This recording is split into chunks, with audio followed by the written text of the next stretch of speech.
Kicking off the list at number 5, the Mission of San Miguel, 1610. The birthplace and historic site, the original San Miguel Church was most likely built shortly after the founding of Santa Fe in 1610 and is claimed to have been the first ever church built in America. Churches are already creaky and creepy, then this is the oldest one in the States?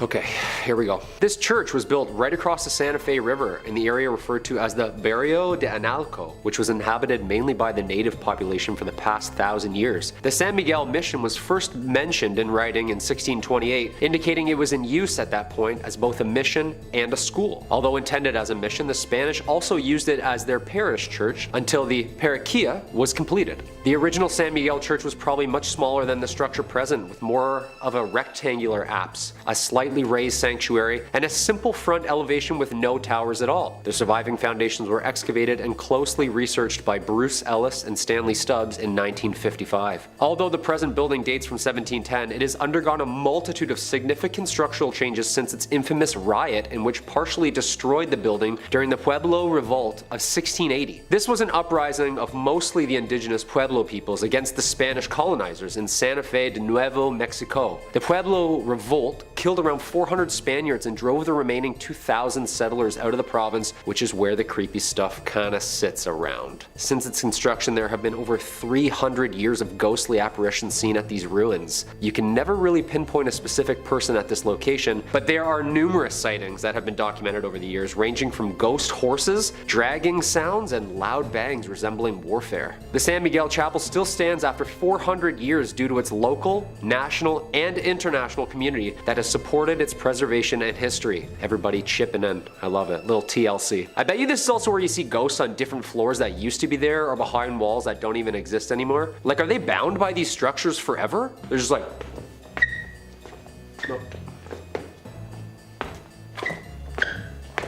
Forever? Number 4, La Posada Hotel, 1882. Located at 330 East Palace Avenue in Santa Fe, New Mexico, La Posada Hotel is more than 100 years old, finishing construction in 1884. A lively and prominent spot for celebrities in town during the 1900s, it was originally built to be the home of Mr. Abraham and Mrs. Julia Stab.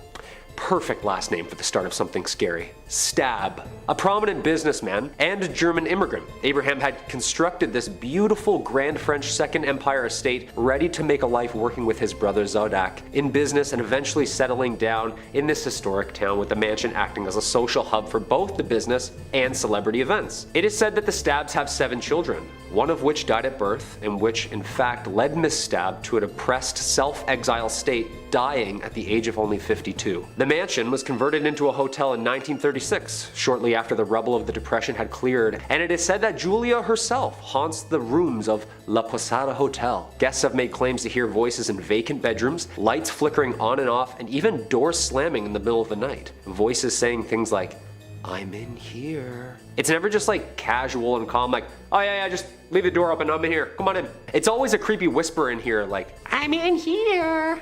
Too creepy. La Posada Hotel Resort and Spa still remains one of New Mexico's most haunted hotels and is active and encourages overnighters to check out the Julia Stab package, which involves a ghostly tour, history lesson of the grounds, a lovely dinner away from the kids, and a day done right by the pool or spa. Unfortunately, I won't be taking them up on the Stab package at any time soon. Not at all. No chance. I hear one thing in the middle of the night and I'm out, and I'm up quickly. 12 seconds flat. I'm just like... Number 3, the Old State Penitentiary, 1885. The Old State is located 15 miles south of central Santa Fe and is an active men's maximum security prison that was built in 1885. Acting as a prison system for the US, the prison saw 3 massive riots in its entirety, including 1922, 1953, and the worst and most bloody riot of all, 1980. One of the worst prison riots in American history. It's presumed to be the reason behind its haunting reputation. On February 2nd, 1980, several inmates initiated a riot which led to the inmates gaining control over the prison for a full day and a half. Unfortunately, at the time, post-70s, the prison was overcrowded, underfunded, and riddled with untrained, fresh-faced security guards, with the rampant need for excess bodies due to the overgrowing inmate count. After escaping and organizing this event, the cellmates then tortured 12 prison guards and brutally murdered 33 other inmates. These riots soon became medieval in nature. gruesome and truly evil. The most famous area for paranormal sightings can be heard and seen around cell block 4. Men here were brutally butchered, dismembered, decapitated, and some even hung up on the cells and burned alive. This section of the prison was closed in 1998 and is now referred to as Old Main. As if that history isn't dark enough, witnesses and researchers claim that there's a ton of spirits that roam this prison. Dark figures and ghostly shadows have been seen roaming the cells and halls, unexplainable slamming of cell doors, men's voices, strange noises, and even echoed screams can be heard at this location. This is why I don't even jaywalk, people. Stay a couple nights at this haunted prison looking at axe marks on the ground? Yeah, no, I'm getting my phone out right away. I know exactly who I'm gonna call. Yeah. Number 2, the Amador Hotel. Located at 251 West Amador Street at the corner of Water Street and Las Cruces, which translates to the Crosses, an area in New Mexico spanning as far back as the settled early 1800s, was thought to be an early mass gravesite for the amount of crosses present in the city. The Amador Hotel has stood serving the community in multiple ways over the years, including a courthouse, a post office, a bank, hotel, and even a county office center. Yeah, can I get 2 stamps, please? Thanks. Built in 1866,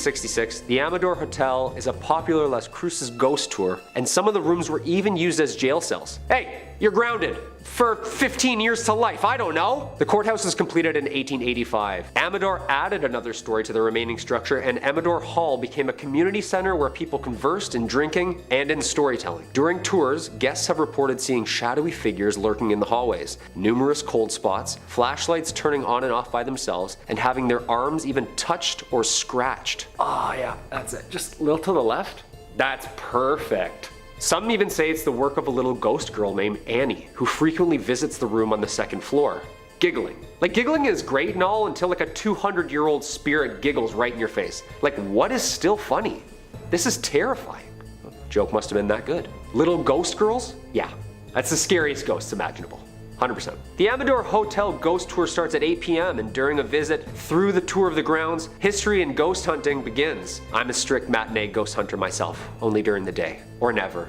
Or like around brunch, that's like perfect, nice and sunny. And coming in at number 1, Double Eagle Restaurant. If you're heading down to Mesilla, New Mexico this weekend and enjoy burgers and ghost stories, well, then the Double Eagle Restaurant is a must stop for you. Known not only for the world's largest green pepper chili burger, this blast from the past decorated head to toe in its luxurious upscale Victorian decor is now the home to 2 prominent and active restaurants, the Double Eagle and Pepper's Cafe. Alright, here we go, let's dive in. Possibly the world's most haunted restaurants, originally owned by the Mace family, owning one of the leading and most lucrative import-export businesses in Santa Fe, was Senor and Senora Mace. Senora Mace expected only the best for her eldest son, Armando. Mothers and their sons, right? Always imaginarily wiping something off their faces. Come here, there's more. There is grim history here, involving 2 forbidden star-crossed lovers and a pair of sewing scissors. Thank you. The Double Eagle restaurant is not only home for great food, beautifully handcrafted cocktails, but also home to a double homicide gruesome murder, in which these victims' souls would seem to be trapped within these walls forever. Armando, son and heir to his parents' business, falling head over heels in love with the family's household servant named Enos. Although Enos reciprocated such feelings about Armando, their relationship had to remain a secret due to Armando's mother's strict ordinance and the difference in the teenager's social and political positions. When Senora Mace discovered this relationship, she demanded that it end at once and banished Enos from her home indefinitely. It is said that one day Senora Mace came home, unexpectedly interrupting the lovers, mid-swoon, entranced by their love as she grabbed her sewing scissors from the basket on the patio and attacked Enos, stabbing and killing her. As she prepared to strike again, Armando, her son, threw his body in front of Enos and was stabbed instead. Yeah, that's some Romeo and Juliet stuff there, people. The murders were held in the famous Carlotta Salon Room, which can be visited at any time. A heavily requested stop where spooky-goers can see a newspaper article titled Young Lover Ghosts on display, as well as an array of pictures taken of the young ghost lovers together over the years. That's terrifying! Here's the room, here's what happened, here's some proof.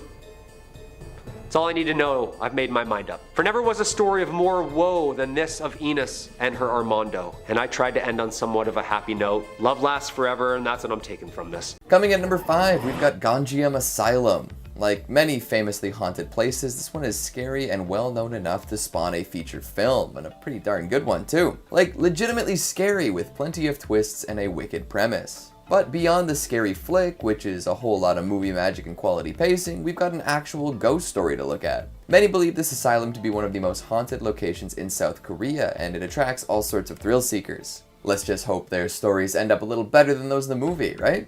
No guarantees. The tales surrounding this abandoned hospital are varied and plentiful, painting many a vivid picture of doom and terror. Most of the time, they don't really line up with each other either. This hasn't stopped the rumors from proliferating though. If anything, the huge spread of stories and legends have increased Gyeonggnam's notoriety. The most common thing to hear about is that its patients started dying mysterious deaths one day, and the number of fatalities rose quite quickly. Nobody could explain why this was the case unless they were paranormal deaths. Terrible treatment and tragic deaths leading to the creation of ghosts, phantoms, and demons. The imbuing of a dark, evil energy at the place where so many had lost their minds and lives. As time went on, more stories escaped the facility, including the owner of the asylum being a murderous psychopath himself. He would keep people there against their will, regardless of whether their treatment was working or not. From time to time, this owner would kill a patient just for fun while keeping the others to be tortured. Only those who made daring escapes would survive to tell this story. Then there were whispers of doctors becoming just as unhinged as their patients, performing dangerous experiments and doing horrible things to those in their care. The more things became unhinged, the more cursed energy seemed to collect in the building. Now, if we're being honest, the real reason the asylum shut down has nothing to do with these activities, although a sewage problem could be a convenient cover-up for all the insanity behind closed doors.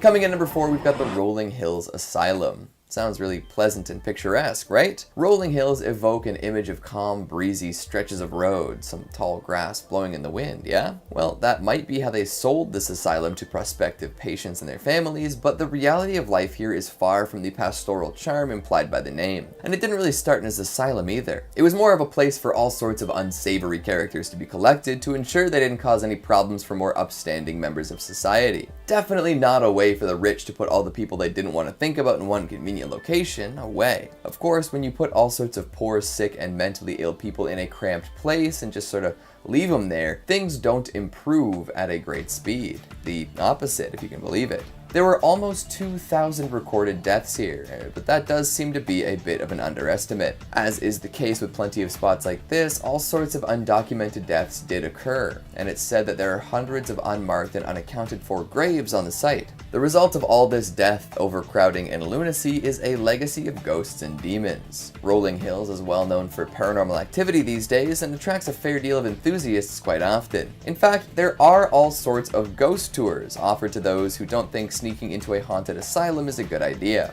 People have reported hearing blood-curdling screams throughout the location and have seen doors slam without anyone around to do so. There's also the famed Shadow Hallway, a stretch of corridor that is said to host a whole squad of shadowy apparitions. Walking down this hall, you might see a figure peeking out from around the corner, or maybe you'll witness a looming presence gliding along, looking for something it'll never find. And who could forget dear Roy Krause, the tallest ghost most folks have ever seen? He lived his life as a 7'5" phenom, and now his phantom stands just as tall. Coming in number 3, we've got TransAlpine. Overcrowding seems to be a universal problem when it comes to places meant for society's undesirables. We'll happily build a place to hide away folks who don't fit the mold, but then we decide there are more odd folks than ever and don't accommodate. It's a problem with prisons now, and was a problem with mental asylums back in the day. TransAlpine is a particularly well-known haunted asylum for a multitude of reasons. This enormous building made out of hand-cut stone is something straight out of a nightmare. Urban explorers salivate at the thought of exploring a location like this, and for good reason. The asylum was built to house about 250 people. How many ended up crammed into the location though? Take a wild guess, go ahead. Are you locked in your answer? Good. They ended up funneling over 2,400 people here, over 10 times capacity. You can imagine how this went and what might have happened to those living in this overstuffed hellhole. And it wasn't just the overcrowding that caused problems. The staff here did all sorts of heinous things to the many folks stuck inside, often getting away with it because of the general namelessness of things in a 10 times capacity asylum. Ice pick lobotomies, rusty cages and chains, you name it. The result was despicable, and years later we still see ghosts. Coming in number 2, we've got the Danvers Lunatic Asylum. This one straight up looks like a haunted castle, which is a great start. The death, debauchery, and general disdain for human life and sanctity almost guarantees that it remains haunted too. Like most asylums, before the idea of mental health was really dreamt up, Danvers was was a place of blood and brutality, abuse and archaic treatments, chaos and crisis. It opened with the intention of housing and treating mentally unstable criminals. Treatments back in the day were less than effective though. Shock therapy and lobotomies were the favorites of doctors here, which, surprise surprise, just hurt the criminals more. And after a while, it was decided that Danvers wouldn't just be a place for mentally unstable criminals. They'd toss anyone in there. This saw an influx of mentally stable felons, alcoholics, and handicapped folks, all to be treated the same as the folks who were there first. Uh-oh. Nobody seemed to alter their methods to account for these new patients and inmates though, and the result was horrid. Eventually, the staff couldn't keep up with all the new people, and many people died. Some bodies were left to rot for extended periods of time because people passed away and nobody was looking for them. This, of course, led to all sorts of myths and legends about mysterious ghosts and spirits. Number 5 on this list is the Beachworth Lunatic Asylum. Located in Australia, this is one of the most haunted asylums in the entire world. Thrillist says, formerly the Mayday Hills Lunatic Asylum, now La Trobe University's scenic Beachworth campus, this place saw 128 years of terror before closing in 1995. Apparently 9,000 patients died here over the years, and people were so fast and loose with the term lunatic that few patients ever left the premises alive.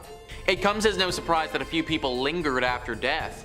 Faces floating in windows are a common sight, along with Matron Sharp doing her rounds and children laughing. Tommy Kennedy, who used to transport the dead out of the asylum and died there himself, still hangs around. There's also a woman who was thrown out of a window and died in front of the hospital because she was Jewish and the only person allowed to move her, a rabbi, couldn't make it to Beachworth sooner. Yeah, so clearly this place has seen its fair share of trauma throughout the years, folks. 9,000 people is a lot of people who have died. Like, we're talking about a small town's worth of human beings who died at this freaking asylum. And as exampled by that poor Jewish woman, these deaths weren't all from natural causes either. There was said to be some sick workers here, people who were twisted and got off on hurting others, people who worked at the asylum but probably would have been better suited to be in it themselves.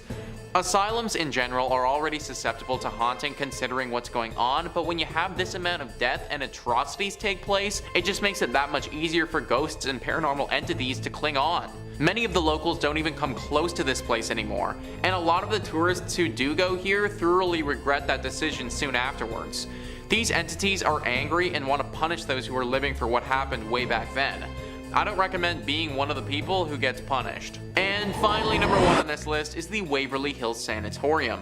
This is an asylum that I've talked about a few times on this channel before, which speaks to how haunted it actually is. Thrillist says, with an alleged 63,000 deaths taking place inside its walls, this place is up to its eyeballs in spirits, not surprisingly topping lists of America's most haunted spots. Originally built as a tuberculosis hospital in 1910, the building saw many die from the disease, but tales of mistreatment and dubious human experimentation trickled out, and patients left the premises in what was known as the death tunnel or body chute.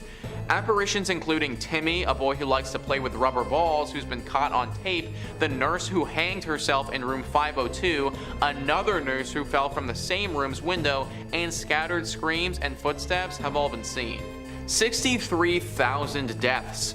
And here we were thinking that the 9,000 in the other place was bad, here's 63,000 more. Any place that has a death tunnel and a body chute, that should not be a place meant for rehabilitation and seeking help. We are talking about some sick stuff that went on here. I would get into some of the rumors associated with the human experimentation, but I honestly don't think that YouTube would let this video stay up if I did. There are a plethora of ghostly spirits that haunt this place now. Dark spirits that have lost all sense of humanity and are more demon than spirit. This is a spot that must be avoided at all costs. Number 4 on this list is Narin Term. So this is a weird and unique one for sure. It actually isn't an asylum anymore, and it's also not abandoned, which makes it pretty unique for a list like this. Currently, it actually serves as a museum, believe it or not. Thrillist says it's unclear what's worse, the surely morbid history that took place in Vienna's Fool Tower, Europe's first insane asylum built in 1784, or its current use, the Anatomical Pathological Museum, which features more than 4,000 graphic, gruesome abnormalities, jars full of deformed fetuses, and sickening wax models of untreated STDs. Either way, there's enough nightmare fuel in this place to last you until next Halloween. Nightmare fuel is an excellent way to describe this place. It's messed up for sure, guys. I don't know if you're going to get into a position where you won't be able to leave this place, but you definitely will be feeling weird for sure based on what you're looking at. Untreated STDs and deformed fetuses. No thank you. Not to mention this place might actually be haunted. This was the first insane asylum ever in Europe, guys. Just think about what the conditions would have been like. Conditions in mental hospitals today are still not super ideal, but back then you would have been treated horribly. Back then they would have treated you worse than a criminal and probably tortured you until you couldn't take it anymore. There are reports from olden asylums where they would just shove people into tiny little boxes and keep them there for days. Obviously, the people who had to go through this, their spirits have never been able to rest or find peace. So along with the STDs, you might also get haunted as well. Great place this is. Number 3 on this list is Llestad. With a name like that, you can just assume that it's going to be haunted. Thrillist says about a half hour from Oslo, this asylum was opened in 1926 and today is considered one of the most haunted hotspots in the country. Despite its reputation and the fact that most of the place has been abandoned since 1985, parts of it still house psychiatric patients who share their space with ghosts, shadows, and odd noises. Between 1945 and 1974, the hospital was notorious for conducting experiments on its patients, especially the testing of new drugs that even the pharmaceutical industry was hesitant to try on humans. I don't know where and when people thought that testing already mentally sick people with questionable drugs was a good idea. It seems like this is something that happened a ton in history, and I have no idea how anyone thought this was a good idea. Like, first off, they're already sick and going through something, so it just doesn't make sense how feeding them something that we know nothing about is going to give the desired result. The people who used to do this had to know it was wrong because the patients at this hospital weren't really given any choice in the matter. They were forced to go through these experiments, which often resulted in permanent damage to their bodies, if not death. Those who had to go here from the 40s to the 70s literally could not leave. They were stuck here, and they just had to pray that they didn't get the worst of the experiments. Thank your lucky stars that you didn't have to go to this place during this time, or you would never be able to get out. Number 2 on this list is the Poole Park Asylum. This asylum in Wales has been abandoned for over 3 decades now. Atlas Obscurus says, like any good abandoned asylum, damp, dilapidated, and deathly silent. The estate of Poole Park began as a deer park for the nearby Ruthin Castle. Following its time as a hunting ground, the property was passed between a series of wealthy landowners. The elegant mock Tudor-style manor house that still stands today was constructed in 1862 for the second Lord Bagot. In 1937, the house was sold to the North Wales County's Mental Hospital, which was in need of a second location to house overflow patients from the nearby Denbigh Insane Asylum. Poole Park held 87 patients at capacity, but in times of need had as many as 120. For a brief stint of time during World War II, the grounds also held a prisoner of war camp. Today, the solid wooden floors and intricate wood paneling have rotted due to water damage. The house has been looted for lead and copper, and its ceilings are dripping water and shedding plaster. You'll be hard-pressed to find an intact window. This was a smaller asylum than some of the other ones on this list, but don't take that to mean that it wasn't as bad or brutal. People suffered here, just as much as in the bigger asylums. It was just a bit more personal here considering there weren't that many people. It also wasn't just mental patients who suffered, but as you can probably imagine, the prisoners of war didn't fare too well either. There were definitely a few disappearances, if you will, during that time of the asylum's life. Now, people are free to come and go as you wish, considering the asylum is abandoned, but there are a few ghosts that are fully trapped here. These ghosts are of mental patients and war vets alike, and they are forever bonded to this place, forced to live in this horrible purgatory. You probably don't want to visit this place for fear that they could keep you there with them. And finally, number 1 on this list is the Creedmore Psychiatric Center, Building 25. High probability that if you got sent to this place, then you are never getting out again. Atlas Obscurus says, opened in 1912, Creedmore State Hospital was initially the farm colony of Brooklyn State Hospital, now Kingsborough, with 32 patients who worked the farmland as part of their treatment. Like many other similar institutions, over the first half of the 20th century, the population at Creedmore rapidly expanded before deinstitutionalization occurred beginning in the 1950s, at which point the hospital shrank from 8,000 to 500 patients in the span of only 4 decades. The 1970s were a rough time for the hospital when crime infested the campus. 3 assaults, 22 violent assaults, 52 fires, 130 burglaries, 6 people taking their own life, a shooting, and a riot occurred within 20 months of each other. It was around this time that Building 25 was abandoned. Never sold off or demolished, it has been rotting on the hospital grounds since it was vacated in the early 1970s. Yeah, so with everything that went down here, I think it's pretty clear that if you got sent here, odds were not in your favor. These were all things that happened outside of the asylum too. Inside the asylum with the patients and everything, you had the same sick experiments and treatments going down as some of the other ones on this list. Thank goodness it closed down and it isn't operating anymore. Number 5, Hakok Swamp. Already sounds pretty scary in itself. Something about swamps, you know what I mean? During the 17th century, the Hakok Swamp was used as a fortress by the Wampanoag people, the predominant band of natives in the area, against invasion by the early British settlers. It played a landscape role in King Philip's War as a strategic base of which to launch assaults with nearby English settlements. During the 18th and 19th centuries, settlers deemed the swamp to be useless, barren land, and it didn't really do much besides sit there and just kind of take up space. They attempted to drain it and convert it into a profitable farmland, however, nothing really grew.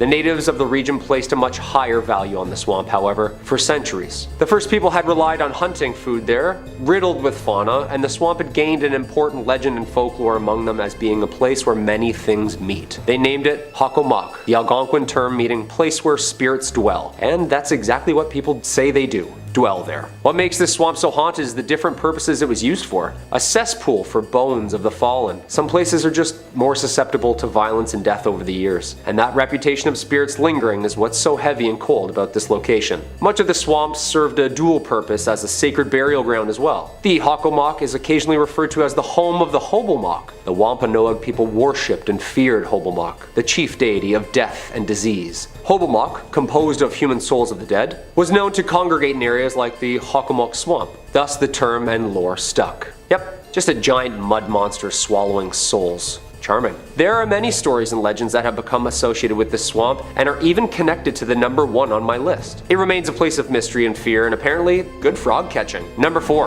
LEL Cemetery. LEL Cemetery is a cemetery located in Lowell, Massachusetts. Founded in 1841 and located on the banks of the Concord River, the cemetery is one of the oldest garden cemeteries in the country, making it a perfect place for violence and an eternity of soul searching. Many of Lowell's wealthy industrialists are buried here under lavish Victorian tombstones. Visitors have claimed that this is one of Massachusetts' most haunted cemeteries. What makes a haunted cemetery more haunted than another haunted cemetery, you know? Is there like a competition or like a quota or something? Just gotta keep the numbers up. What is it? I feel like every local claims their cemetery is the oldest and most haunted, and this brings me to our fair maiden here, the mysterious witch, Bonnie. A popular meeting place amongst the local teens at night for some scares and some screams, the statue of a woman with her arms outstretched on a rectangular tomb, her hands clutching a veil that falls down behind her body as though it were a cloak caught in the wind. Her eyes lay cold, staring at the heavens. Under her left eye, a black tear. Paranormal researchers have claimed that the statue holds more of an electromagnetic current, and strange things can be seen in front and around the statue, making it seem like it's moving from time to time.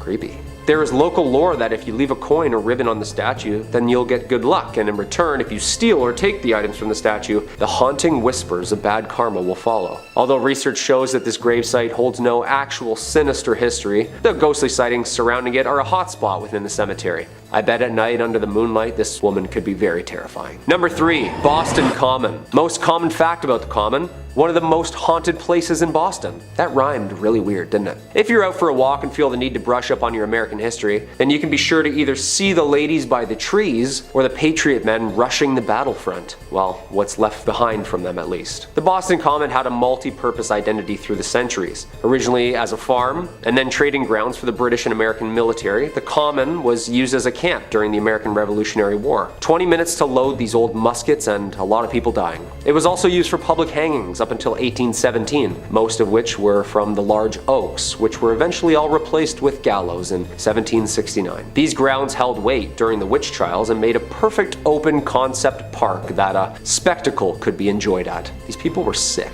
This place has seen its fair share of violence. The 350-year-old park is full of graves, ghosts, and gallows. It's almost impossible to know just how many bodies lay underneath the park, like a cesspool of unmarked graves from many different eras. Most buried here were low class, sick, or died in battle. Oh, and of course were hanged in front of the public. This place is home to many dark shadows, cold spots, and the occasional smell of gunpowder. Next time you're in Boston, swing by one of America's oldest and fullest cemeteries and see if you can see anything for yourself. Number 2. The Danvers State Hospital. The Danvers State Hospital, or also known as the Danvers State Insane Asylum, was a psychiatric hospital located in Danvers, Massachusetts. It was built in 1874 and opened in 1878 on the isolated site in rural Massachusetts, which, fun fact, the judge who preceded the Salem witch trials lived on. That's bad karma already, isn't it? Despite being included in the National Registry for Historical Places in 1984, the majority of the building was demolished in 2007. At a cost of $1.5 million at the time, the hospital originally consisted of 2 main center buildings with housing for the administration, with 4 radiating wings on each side. The outermost wards were reserved for the most hostile patients. This was a prominent location where medications were being tested by the government, and the favored lobotomy was being fleshed out. When shock therapy failed to control the population, lobotomies started, and in 1939 the population of the hospital swelled to almost over 2,400 patients. A total of 278 people died at the hospital that same year. Neurology experts often call Danvers the birthplace of the prefrontal lobotomy. Ouch. Visitors to the hospital during these years reported lobotomy patients wandering around staring blankly at nothing, unaware of who they were or what they were doing. Large budget cuts in the 60s played a major role in the progression of closing the Danvers State Hospital, and with nicknames like Hell Hill Hospital and Lunatic Asylum, the hospital began slowly closing its facilities by 1985. The original hospital wards were closed and abandoned soon after. During the 80s, reports began to filter out of the hospital about missing teenage patients. The stories of ghostly figures and shadows in the windows were thriving. Are the ghosts of the lobotomized patients still aimlessly walking the realms of this now demolished hospital? What do you think? And number 1, the Bridgewater Triangle. Just a couple miles south of Boston is one of the most interesting and bizarre places in Massachusetts. I chose this as the number 1 spot due to not only the paranormal ghostly figures that have been seen across the vast plains, but 200 miles of connected weird events that will definitely catch our attention. It's named from the triangle shape. The paranormal events and phenomenon that occurs within these mapped lines includes as many as orbs, UFOs, Bigfoots, fairies, skinwalkers, alien hybrids, you name it, it's there. Well, possibly there. The towns of Raynham, Brockton, Norton, and Taunton are all subject to a universal head scratcher. In the 70s, there of course was a surge of UFO witnesses, at the same time several Bigfoot. Huh, that's interesting. Massachusetts just keeps getting stranger and stranger, doesn't it? Huge humanoid creatures, motherships, and landed UFOs have also been spotted and reported within this 200 square foot mile radius. Do you think this place is like a Skinwalker Ranch type of place? Maybe some motherships are trying to just reconnect with the Wi-Fi upstairs? I don't know. Whatever it is, the Bridgewater Triangle has been home to numerous documentaries and folklore and attracts spooky goers each year with its variety of paranormal activity. Number 5, Canada. Our first stop, Waterfront Station, Vancouver, BC, home to the Canucks and apparently a bunch of train station ghouls. On my birthday, 1914, this haunted megalith opens. This place is haunted, okay? It's riddled by a couple famous ghosts and ghouls to locals. Apparently the ghosts of 1920s flapper girls can be seen the most on both security cameras as well as heard throughout the halls. 1920s music throughout the halls. Like, how isn't this a Wan Universe movie already? Of course, if you missed them, you can be sure to see the 3 old ladies quietly sitting on the infamous ghost bench, waiting in eternity for their train. The sitting bench ladies. Yeah, That's horrifying. And of course, if you exit the building to escape all the apparitions to the railway tracks north of the building, you might be sure to see the ghost of Hub Clark, a railway worker killed on site slipping on the tracks. The famous headless track worker is apparently he. His lantern still glowing in hand, commuters say late at night. The Headless Brakeman is the official title of that spirit by locals. Another security guard got a taste of the music in the northwest corner of the building. He entered an empty room and encountered a ghost of an old woman. She was glowing phosphorus white apparently and had a mournful look on her face. And then she reached out to grab him. Yeah. Apparently it's not the only security guard to be lunged at. Can you imagine? 6 hours into your workday and a ghost ghoul lady just reaching out to get you? Yeah. No thanks. As always, dudes, if you dig what we do here on Top 5 Scary, make sure to leave us a thumbs up down below. Or comment which haunted commute you take every morning. Apparently there's a haunted Bay Street entrance that's haunted right around the corner from me. Yeah, I won't be checking it out anytime soon, of course, but very interesting. Number 4, England. We now arrive home at some of the oldest train stations on this planet. Actually, the oldest. Leave it up to the Scousers to have the oldest working operable train stations as their Guinness World Record. Liverpool's railway stations have been kicking for a long time now. Lim Street Station, Liverpool Street Station, James Street Railway. These are some of the most haunted stations in all of Europe. Lim Street Station, Liverpool, has seen its fair share of spooky stories over the years. Opening back in 1833, this place is haunted so much it's practically joked about now. In 2012, a farce, A Nightmare on Lime Street, was performed at the Royal Court Theatre, starring David Guest as Frankenstein's monster, being recreated in the bowels of Lime Street Railway Station. It's like a joke at this point. James Street Station dates back to the 1880s and has been part of Liverpool's transport system ever since then. Also a staple part of this station appears to be the ghostly soldiers who have been riding the train from Birkenhead Central to James Street every day. He's been known to vanish mid-ride and dress as a colonel with a twirly mustache. Back in the 1990s, many people had written in and told the local paranormal writer Tom Sleman that passengers were seeing this ghost on a Liverpool train on the regular. Can you imagine? Ghost just leans over and asks you what time it is, just straddling a horse the whole time. Excuse me, mate, you got the time? Right, thanks. Number 3, India. Located in West Bengal, there's a train station that, from the looks alone of it, looks like you need a tetanus shot and a priest with you at all times. There have been many ghostly sightings at this outdoor railway. The Guncoder train station. Yeah, you don't want any part of this smoke because apparently it's a mix of local lore, criminal activity, and media attention. Passengers on this dusty track can be sure to see the diluted figures of ghostly women that have been seen in and around the tracks at night. For many years now, draped in a bright white sari, walking down the dusty tracks wandering the afterlife, slowly trudging along. There is legend that the women that have been seen here were victims of an accident on the tracks and that they were mournfully bound by the area of this previous accidental event. And of course, at the exact same time, as a local group of men in West Bengal just recently got busted after this nearly half-century old myth of a haunted railway station was uncovered as an operation to attract tourists. Potentially a big scam. Apparently camping behind the station at night, under police protection, the locals who created this myth, I guess, try and boost ghost tourism, and then apparently loot some of the tourists' belongings after scaring them away. Like, that's not a bad gig, you know? Of course, criminal and technically a train holdup. This just sounds like a good Scooby-Doo episode, doesn't it? The local ghost turns out to be just wise guys up to no good. Hey, let's see who the real ghost is.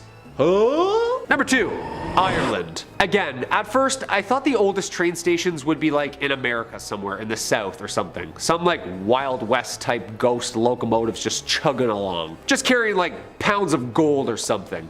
Nope. Europe again. Heading over to where they breed some of the roughest and the toughest, they make everything metal from locomotives to the Titanic herself. We arrive in Ireland. Connelly Station, busiest railway station in all of Ireland. Downtown city stuff, you know? And it's old. Opened its doors in like 1844. It was known back then simply as Dublin Station. It was actually blown up during World War II and laid rock and rubble until about 2016 when it was taken on as a challenge to rebuild what was then the iconic and original structured look of the pre-World War Central Station. Oh yeah, and of course lots of ghostly figures can be seen on the grounds of old Connelly Station there. Imagine just sipping your morning coffee on your way to work, standing next to a soldier on a horse with a sword. Like, Horrifying. Apparently these are soldiers in military dress just wandering about the station. I've never been to a haunted railway myself, but apparently the gray military shadows are like more common than you think. They can be seen from on the tracks to even outside on security cameras. Apparently this place is like totally normal with this being like really haunted. I told my Irish buddy about Connelly Station last week. He's like, oh yeah, Connelly Station. Oh yeah, I know it like the back of my hand. Yeah, haunted. Yeah. Terrifying place. And number 1, Singapore. And now our last stop on our commute and our number 1 spot, Bishan Station. It's known as being one of the most haunted stations on this planet due to the influx of sightings and claims commuters have made surrounding this place. We start with some history. Built on the site of a former cemetery. Check. Yeah, seen some things, you know? I mean, isn't this how it always starts, building over cemeteries and graves? During its construction in 1987, due to the station's location in and or around the cemetery, workers from the beginning have had problems with the foundation, to floods, to even electrical fires. Haunted since they started, it seems, huh? Located on the Pek San Theng Cemetery, the station's tales include everything from kneeling apparitions, glowing orbs, and of course the countless headless spirits boarding the trains. That's one way to wake you up in the morning, you know? Who needs a coffee when there's a headless apparition walking around at 7 a.m.? Apparently the last car of the train is infamous and riddled with these so-called headless commuters. According to Singapore paranormal investigators, calls and letters from night passengers claiming to witness headless ghosts at the station is an unusually high number. The station is no stranger to accidents as well, adding to the lore. In 2004, a 31-year-old passed away after accidentally falling on the tracks. The same year, an elderly man was the victim of a similar accident falling onto the tracks. The operators added that the trains failed to properly operate due to the technical faults of previous floods. Hey, this station just got bad news bears written all over it, doesn't it? What do you think? Number 5 on this list is the Zack Beggins Haunted Museum. Most haunted museums, or anything like that, are all kind of phony and corny. This one though, this isn't for the faint of heart. Thrillist says when Zack Beggins opened the Haunted Museum in Las Vegas, he did his homework and picked the creepiest place possible. The attraction is inside an old Victorian home that dates back to 1938. It was owned by a family haunted by a child who died due to surgical complications. Later, when the home was vacant, intruders broke in and held satanic rituals in the basement.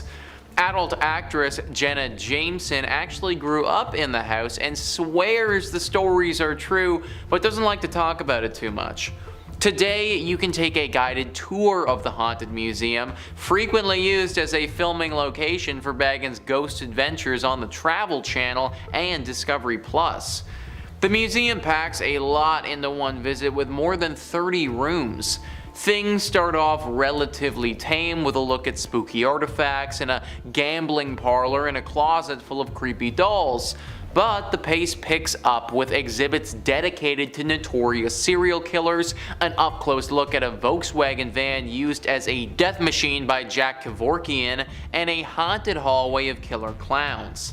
It's best not to give away too many spoilers, but at one point you'll face an item described as the most haunted object in the whole world. You will even get to explore the basement at some point, which many people believe to still be extremely haunted. You gotta wonder why the heck so many horrible things happened here. Haunted child, satanic rituals, other questionable things that have probably not been leaked to the public. I guess it makes sense to have a haunted museum here, but obviously bringing in all of these other haunted items has just further promoted paranormal energy, and now this is clearly a hotspot for spirits and ghosts alike. Only go to this museum if you can handle a good scare. Number 4 on this list is Rhyolite Ghost Town. This abandoned town is full of scary spirits, ghouls, and maybe a lot more. Thrillist says, take a short road trip out of Las Vegas and spend the afternoon exploring the ruins of Rhyolite, one of the most compelling ghost towns in the country. A hub of mining activity during the gold rush, the town was quickly abandoned when the boom went bust following the panic of 1907. Wander around and you'll see the scattered remains of a bank, jail, and train depot. The landscape looks more like a nuclear war zone than a ghost town, but just as sinister and perhaps still home to the spirits who once lived there many years ago. We have talked a ton about ghost towns on this channel before. Something about ghost towns seems to attract spirits. Maybe like the sudden absence of people leaves a void that these spirits seem to want to fill. It also doesn't help the situation when you have people doing some very questionable things at these ghost towns. Considering they are totally abandoned and out of the way, ghost towns make for some pretty good places to have some covert meetings and deals go down. This one in Las Vegas, it's no different. Apparently a decent amount of criminal activity happens around here, with a lot of drug deals taking place here. Every now and again these deals can go sour, and usually that leaves a body. Murder and a gang presence aren't great things to sprinkle in when a town is already dealing with paranormal activity. For safety purposes, I recommend staying away from this town at all costs. Number 3 on this list is Westgate. So I am actually breaking the rules with this one a little bit, because I think that you should definitely visit this place if you have the money. Thrillist says some Las Vegas residencies never quite end. Elvis Presley redefined what it meant to be a superstar entertainer in this town, with more than 600 shows over 7 years at the International Hotel, which became the Las Vegas Hilton and is now the Westgate. The property continues to honor the king with a statue in the hotel lobby. Although Elvis passed away in Memphis, some believe his soul remains in Vegas, with his ghost haunting the Westgate International Theater and a lavish rooftop villa the singer called home whenever he was in town. It's not cheap, but you can book the penthouse yourself. Just call the desk and ask for the Elvis suite. I don't care how creepy it may be or how scary he would look, but if there is an opportunity to see the ghost of Elvis, then that is absolutely something that I definitely want to cash in on. Imagine you pull up to your hotel room after a night of drinking, and then you get to have a late night conversation with one of the greatest rock stars of all time ever. I don't think that Elvis would be the type of dude to hurt you or anything like that, even in ghost form. So as long as it's safe to do so, count me the heck in, dude. I want to go to Vegas and party with the ghost of Elvis. Number 2 on this list is Las Vegas Academy of the Arts. As somebody who graduated university for acting, and art school being haunted is just a tad bit triggering. Thrillist says the Las Vegas Academy of the Arts is a magnet school that specializes in music, theater, and other fine arts. Yet its legacy dates back to 1931, when it was known simply as Las Vegas High School, the first official high school in Las Vegas.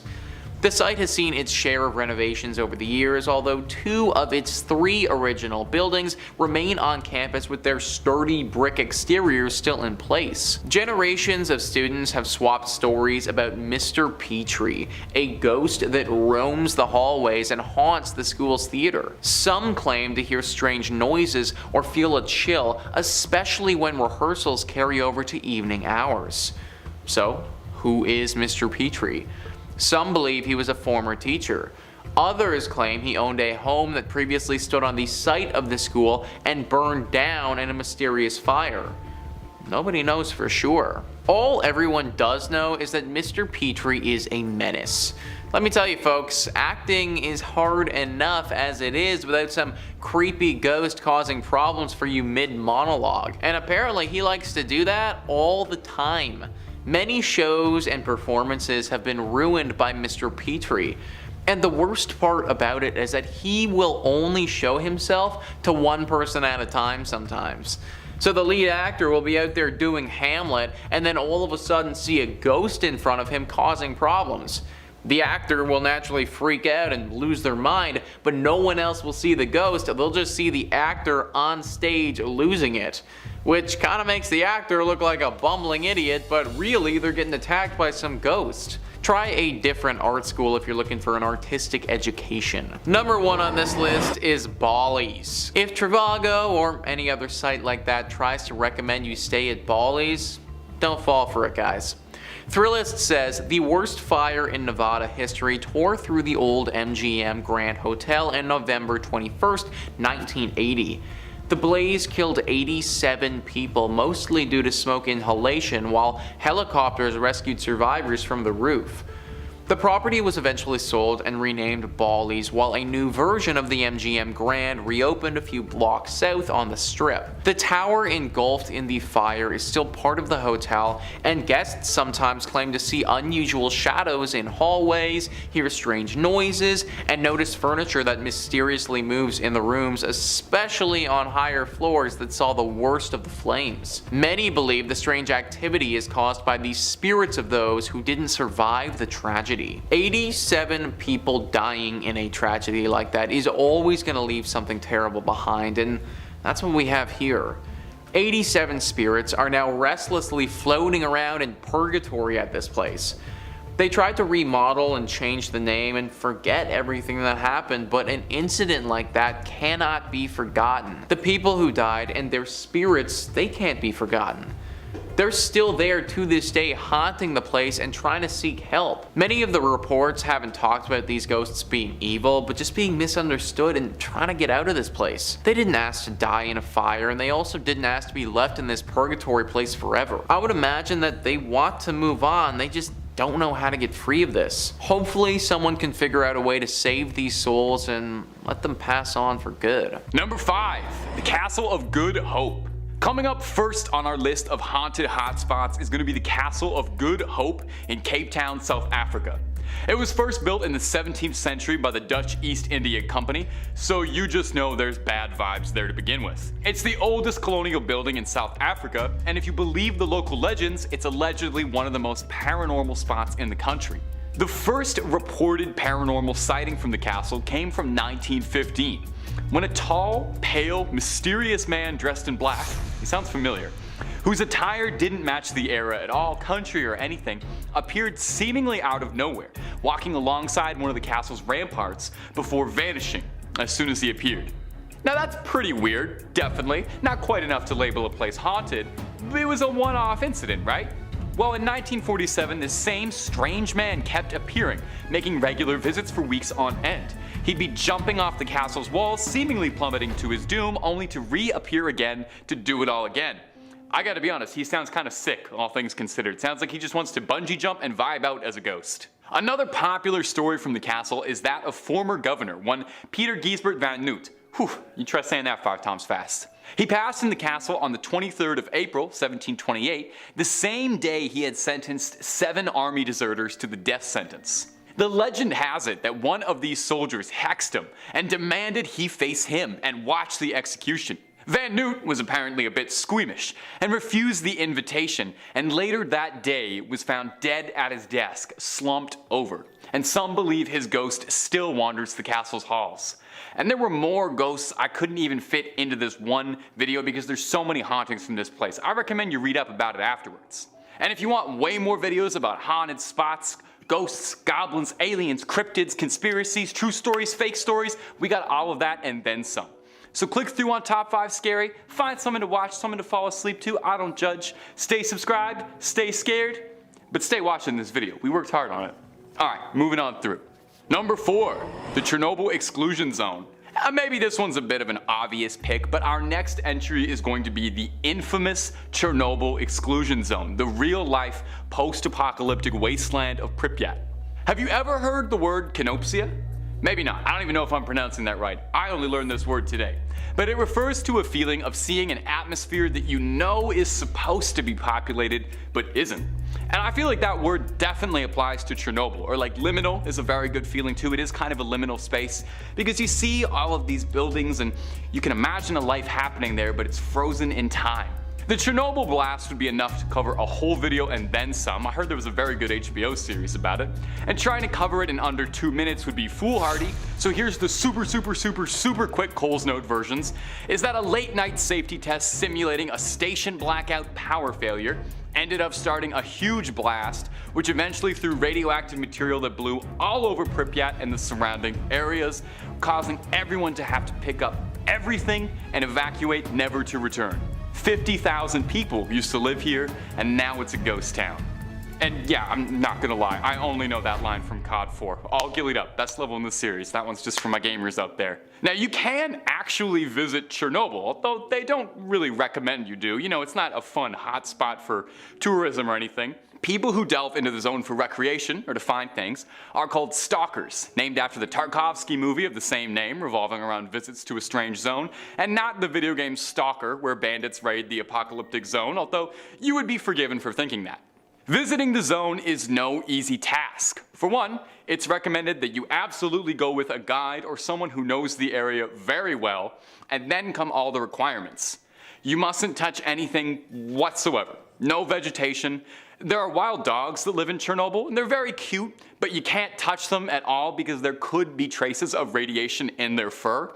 You have to wear an outfit that covers as much as possible. Big boots, you know, don't show up in your sunners and flip-flops. They recommend wearing a mask too to avoid inhaling any dust or, you know, any of the radioactive particles that could still be floating around in the air. Real life radiation, not half as fun as the comic books. You are very unlikely to come out of here with any web-slinging superpowers. More likely just gonna have a bad cough and, you know, your family's gonna get real sad. You're asked not to enter any buildings because some are so degraded that they could collapse literally at any minute with the wrong pressure applied somewhere, and then you're just another tragedy. Now, I've never been, but from pictures, Chernobyl genuinely seems unreal, like it's not part of the world, you know? It seems like it's something out of a movie or a video game, but it's this harrowing, soul-crushing reflection of our reality, a stark warning on the dangers of nuclear power, and a grim reminder that your life as you know it can be upended forever in but a moment. Number 3. Mausoleum of the First Qin Emperor, Qin Shi Huang. The tomb of former Emperor of China, Qin Shi Huang, is notable for many reasons. Maybe it was because in 1974, when farmers from the Shaanxi province were digging a well, they discovered hundreds upon hundreds of terracotta soldiers, complete with horses, chariots, officers, infantry, a court, I think even some bears, oh my. They discovered one of the world's greatest archaeological wonders, 2,000 terracotta soldiers in Qin Shi Huang's tomb. The tomb was built like this basically to serve as history's most impressive flex. Qin Shi Huang wanted to make it good and clear that even in death, he held more might and more power than anyone could ever imagine. You know that saying, you can't take it with you? Well, he wanted to take it with him. He wanted his own army to serve him in the afterlife. The wild part about this is we don't even know how far it goes, since it still hasn't fully been uncovered even all these years later. Those thousands of terracotta soldiers might just be the first wave of guys. While he reigned, Qin Shi Huang wanted to make very sure that his tomb was a good approximation of his legacy, so thousands of laborers worked tirelessly for decades to create an emperor's tomb. They think that 700,000 laborers worked on this for 40 years. That's already unbelievable, but Qin Shi Huang only even lived to be 49, so good thing they got that done in time, eh? Qin Shi Huang himself is buried beneath an enormous pyramid mound that stands a good distance away from the rest of the tomb. Now here's where the haunted part starts to come in. According to historians, this central tomb contains treasures and wondrous objects he attained during his life, including a flowing river of pure mercury, which doesn't really sound like the greatest idea, but back then they thought that made you immortal. Soil testing the nearby areas does have elevated levels of mercury, so that might actually be true. No one is too eager to check though, since it sounds like Qin Shi Huang kitted this place out to keep any would-be Nathan Drakes or Lara Crofts from raiding this uncharted tomb. It's said that it's got ancient ballistas and all sorts of traps, like mechanisms that'll fire arrows at potential grave robbers, and hey, that mercury vapor probably isn't doing you any favors, so don't try to breathe that in. In any case, the Chinese government has been in no rush to explore what's down there. It's best to let the sleeping dead lie, especially when the sleeping dead has thousands of personal bodyguards, and it's probably haunted, let's be real.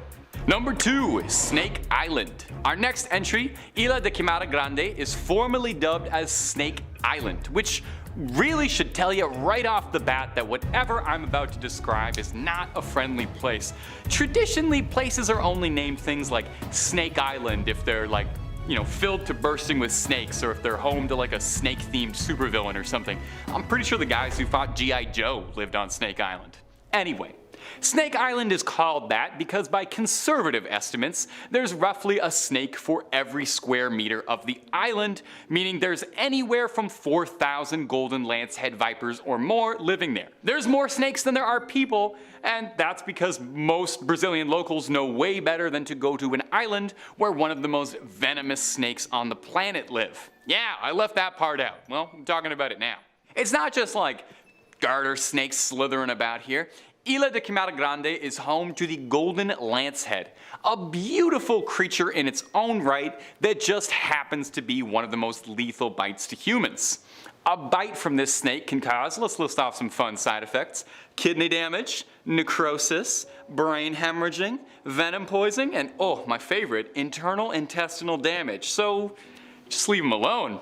Even if for some bizarre reason I've told you all of that and you just love going to places you're not meant to and you're just dying for a chance to go visit venomous Snake Island, you are going to run into a bit of trouble because it's literally forbidden.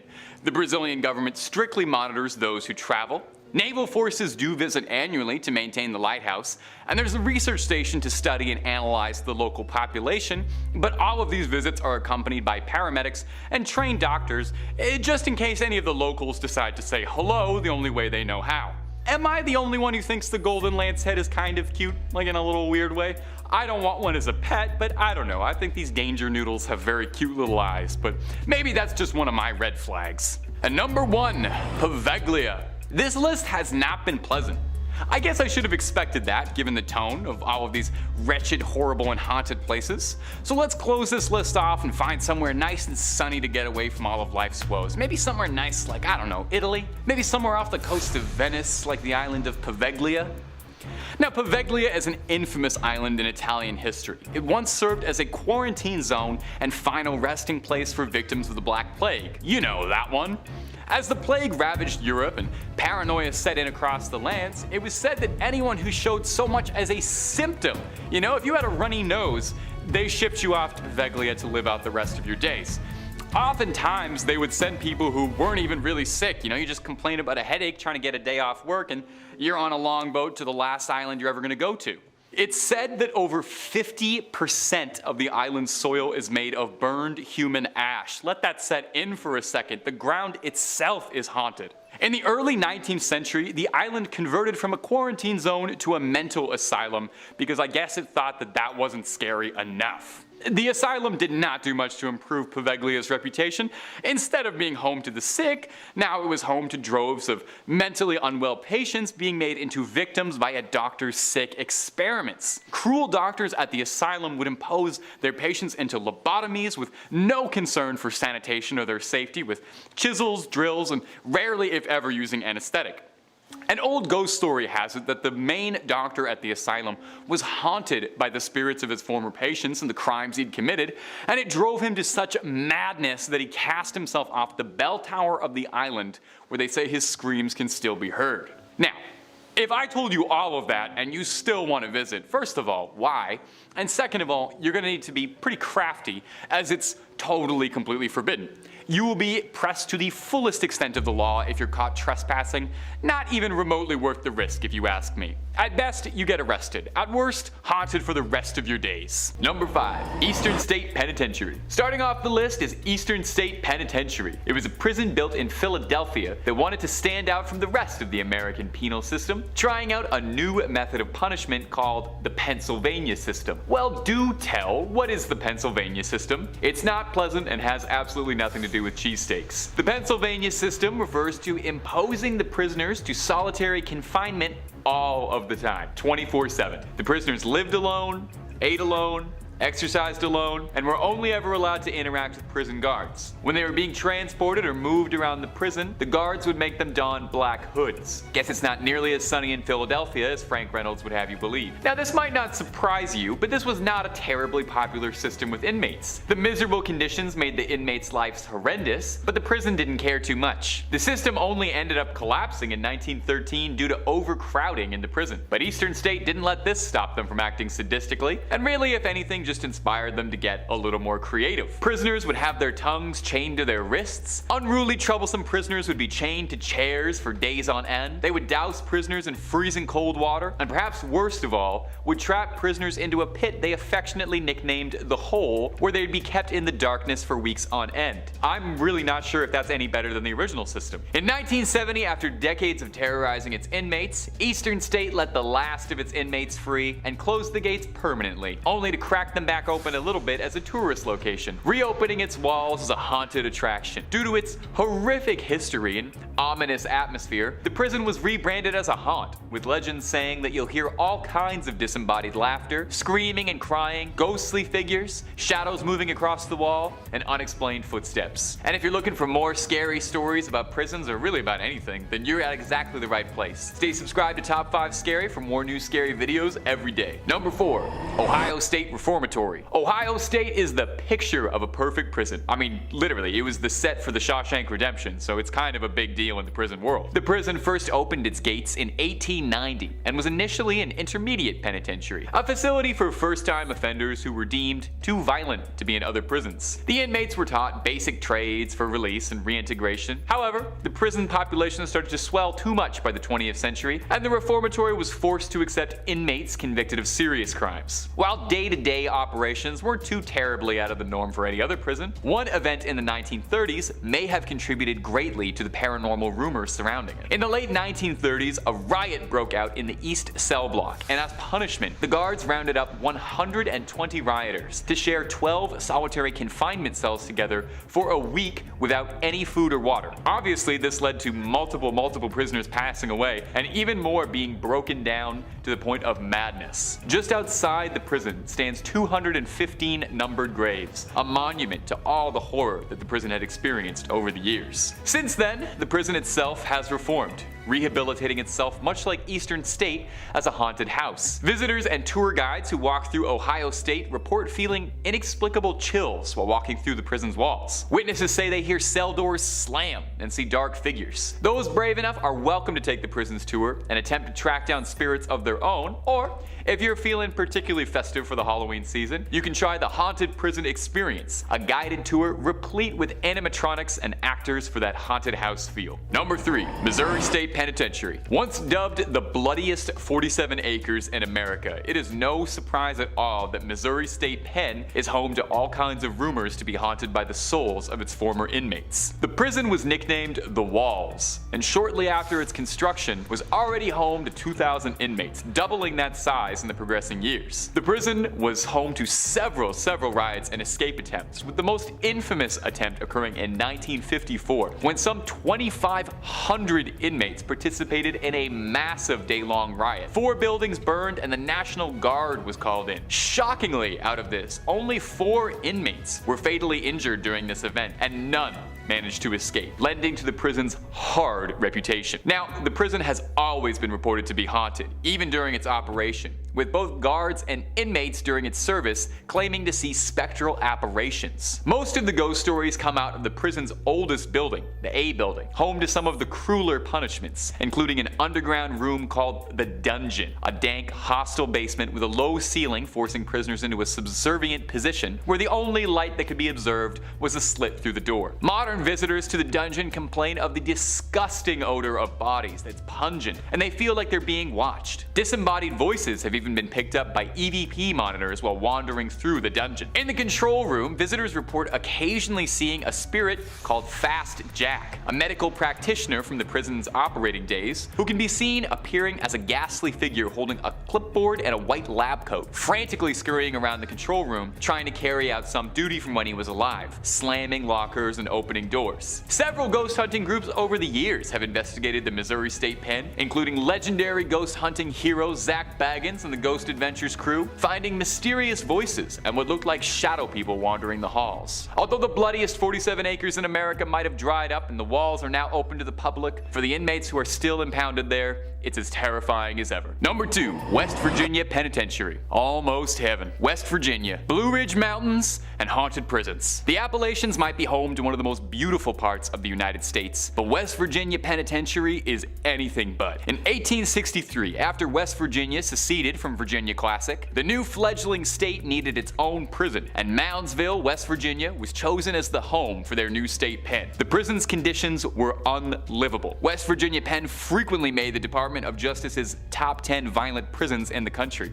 Idea for a new video. An infamous spot in the prison was known as the Sugar Shack, a small rec room for the inmates that served as a hotbed for all kinds of violent illegal activity. The prison is also home to a famous electric chair that an inmate was forced to build, nicknamed Old Sparky. Old Sparky is still standing there today. In the 1950s, the prison was so overcrowded that 3 prisoners at a time would be shoved into one cramped 7 by 5 foot cell. The men were kept like animals in cages. Riots and violent outbursts were fairly commonplace. The prison was overcrowded, dilapidated and run down, and staffed by overwhelmed guards. Eventually, the prison would be forced to open its gates, decommissioning as a prison and shipping all of its inmates elsewhere. The building still stands and is used as a training facility for law enforcement officers, but it's been said that the spirits of those whose lives ended here still wander. Hunters report equipment malfunctioning walking by the Sugar Shack or any of the cell blocks where the more violent inmates were housed. Reports of banging on the walls late at night, as well as random screams, are fairly commonplace too. The prison was reportedly haunted while inmates still populated it, with some of the earliest stories of hauntings stemming from the 1930s. It's thought that the prison was built on top of an indigenous gravesite of the Adena people, which has led to some speculation as perhaps an explanation for the hauntings. Like most of the prisons on this list, if you're curious enough yourself, West Virginia Penn is available to visit for tours, and you can even pop by the Sugar Shack and Old Sparky. And finally, number 1,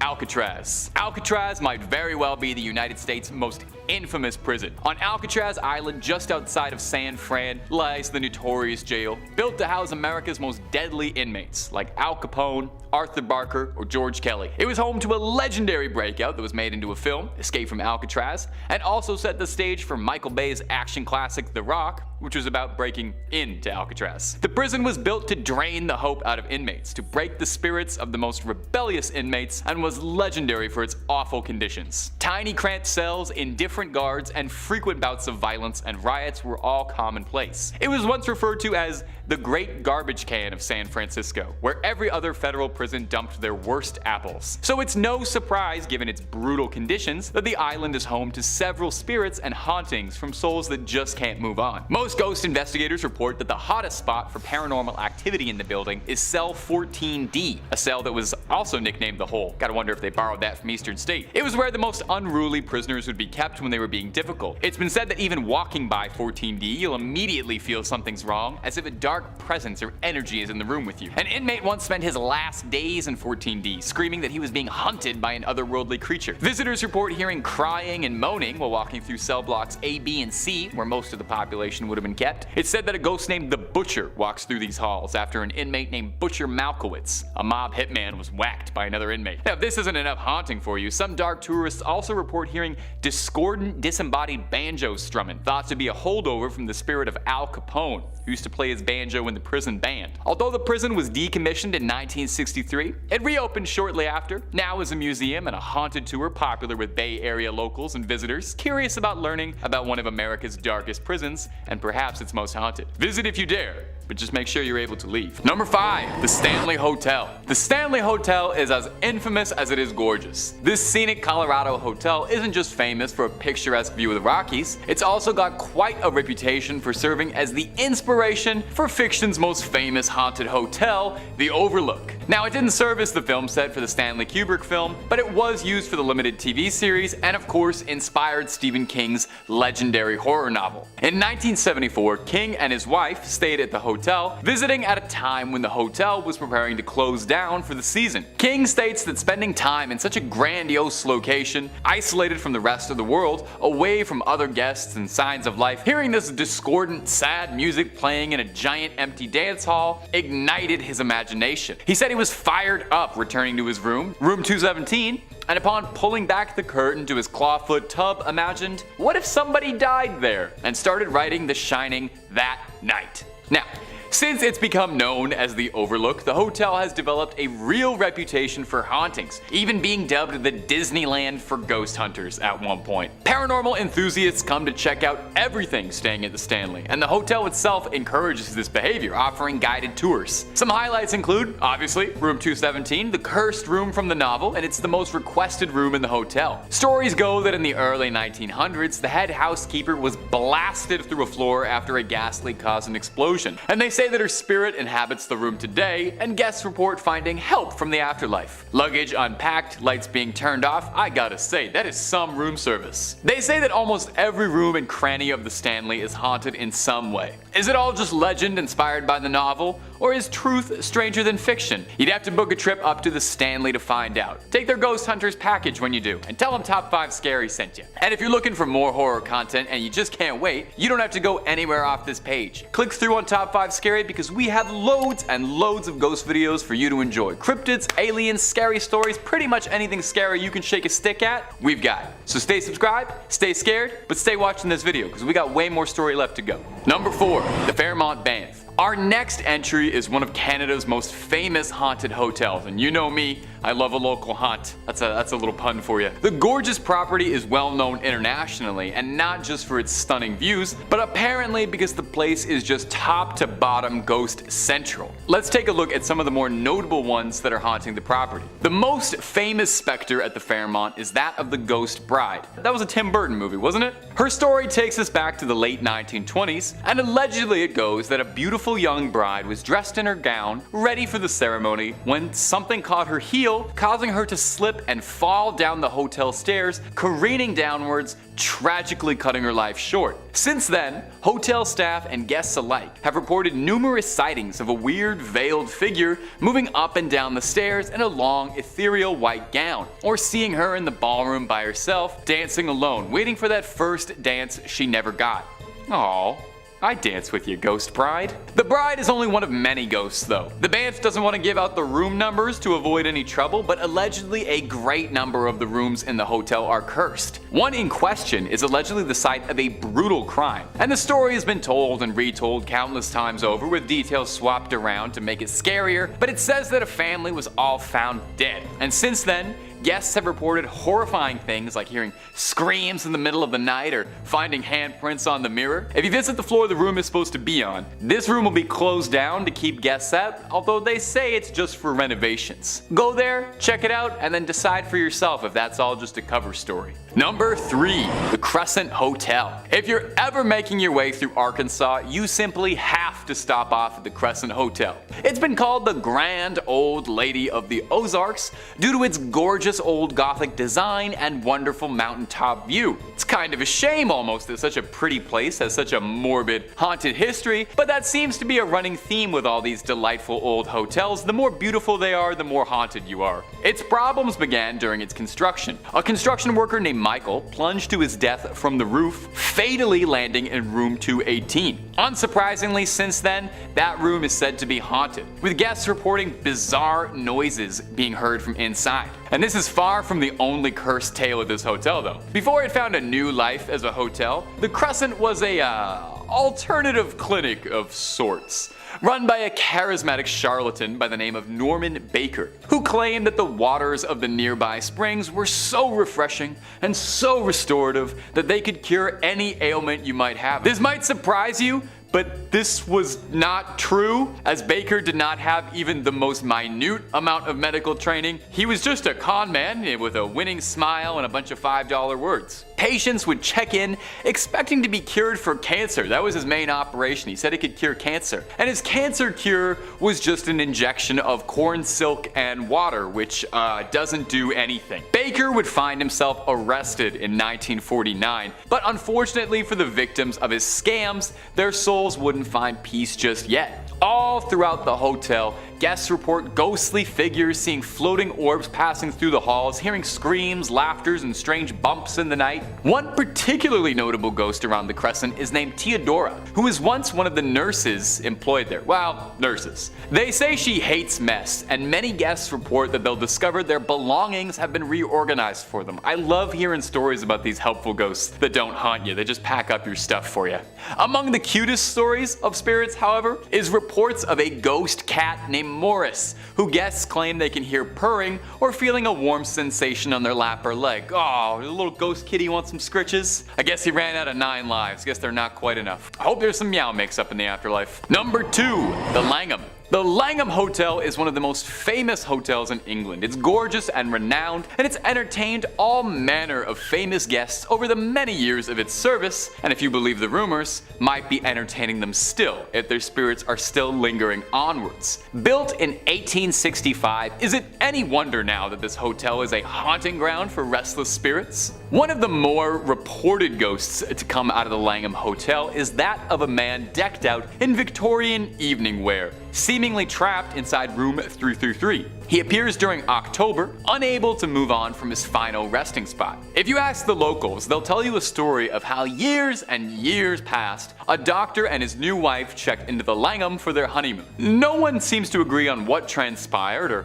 why this happened, but what's known is that something inside the doctor snapped, and he claimed the life of his new bride, and overcome with grief took his own life as well, and since then has been unwilling or unable to leave. In 1973, a BBC journalist staying in the room woke up one night in October and claims he saw a fluorescent hovering ball of pure light above him in the room, which then materialized as this man in front of him. The man appeared in Victorian era attire, then pointed ominously at the reporter, who fled the room. Yeah, I would probably do the exact same thing, to be completely frank. It's very refreshing to hear someone act so rationally towards a ghost. Guests sometimes complain of this room feeling overwhelmingly hot or lights flickering on and off during the middle of the night. You know, classic poltergeist behavior. The Victorian doctor is far from the only ghost said to reside in the hotel. Alongside Napoleon III, a butler, and a man in a powdered wig are all repeat offenders. So if you head on up to the Langham,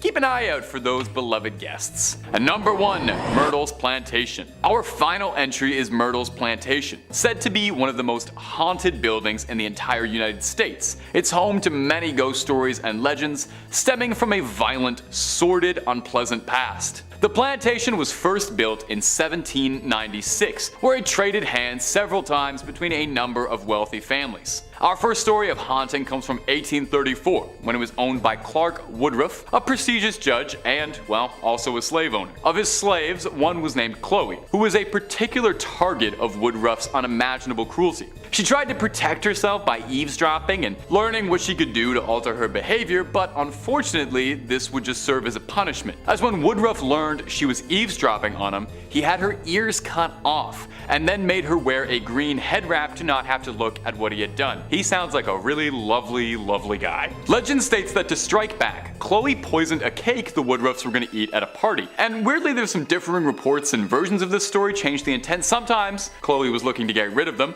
Sometimes she just wanted to make them sick to teach them a lesson. Well, the dosage was lethal, and Mrs. Woodruff and the rest of the family, save for Mr. Woodruff, were all lethally poisoned. As a retaliation, Chloe was hanged on the property. Some believe that she still haunts the ground and that her ghost can be seen, still sporting that green head wrap. The next owners would not fare much better. The next owner was a wealthy family, the Winters. Mr. Winter was a teacher, and one day a stranger riding by came out and fired at Mr. Winter fatally, where he staggered up the stairs to breathe his last. Visitors say that you can still hear his forceful stomps up the stairs as he attempted to get help. The plantation harbors a dark history, but has remained a popular spot for ghost hunters and paranormal enthusiasts to go and stay the night to see what they can find. Number 5, the Lexington. If you're a Texas native, then you probably don't need much introduction to the USS Lexington, formerly known as the Blue Ghost. The decommissioned aircraft carrier now stands as a museum, and it's thought by some to hold a lot more than some old war relics and stories. Might just contain some old souls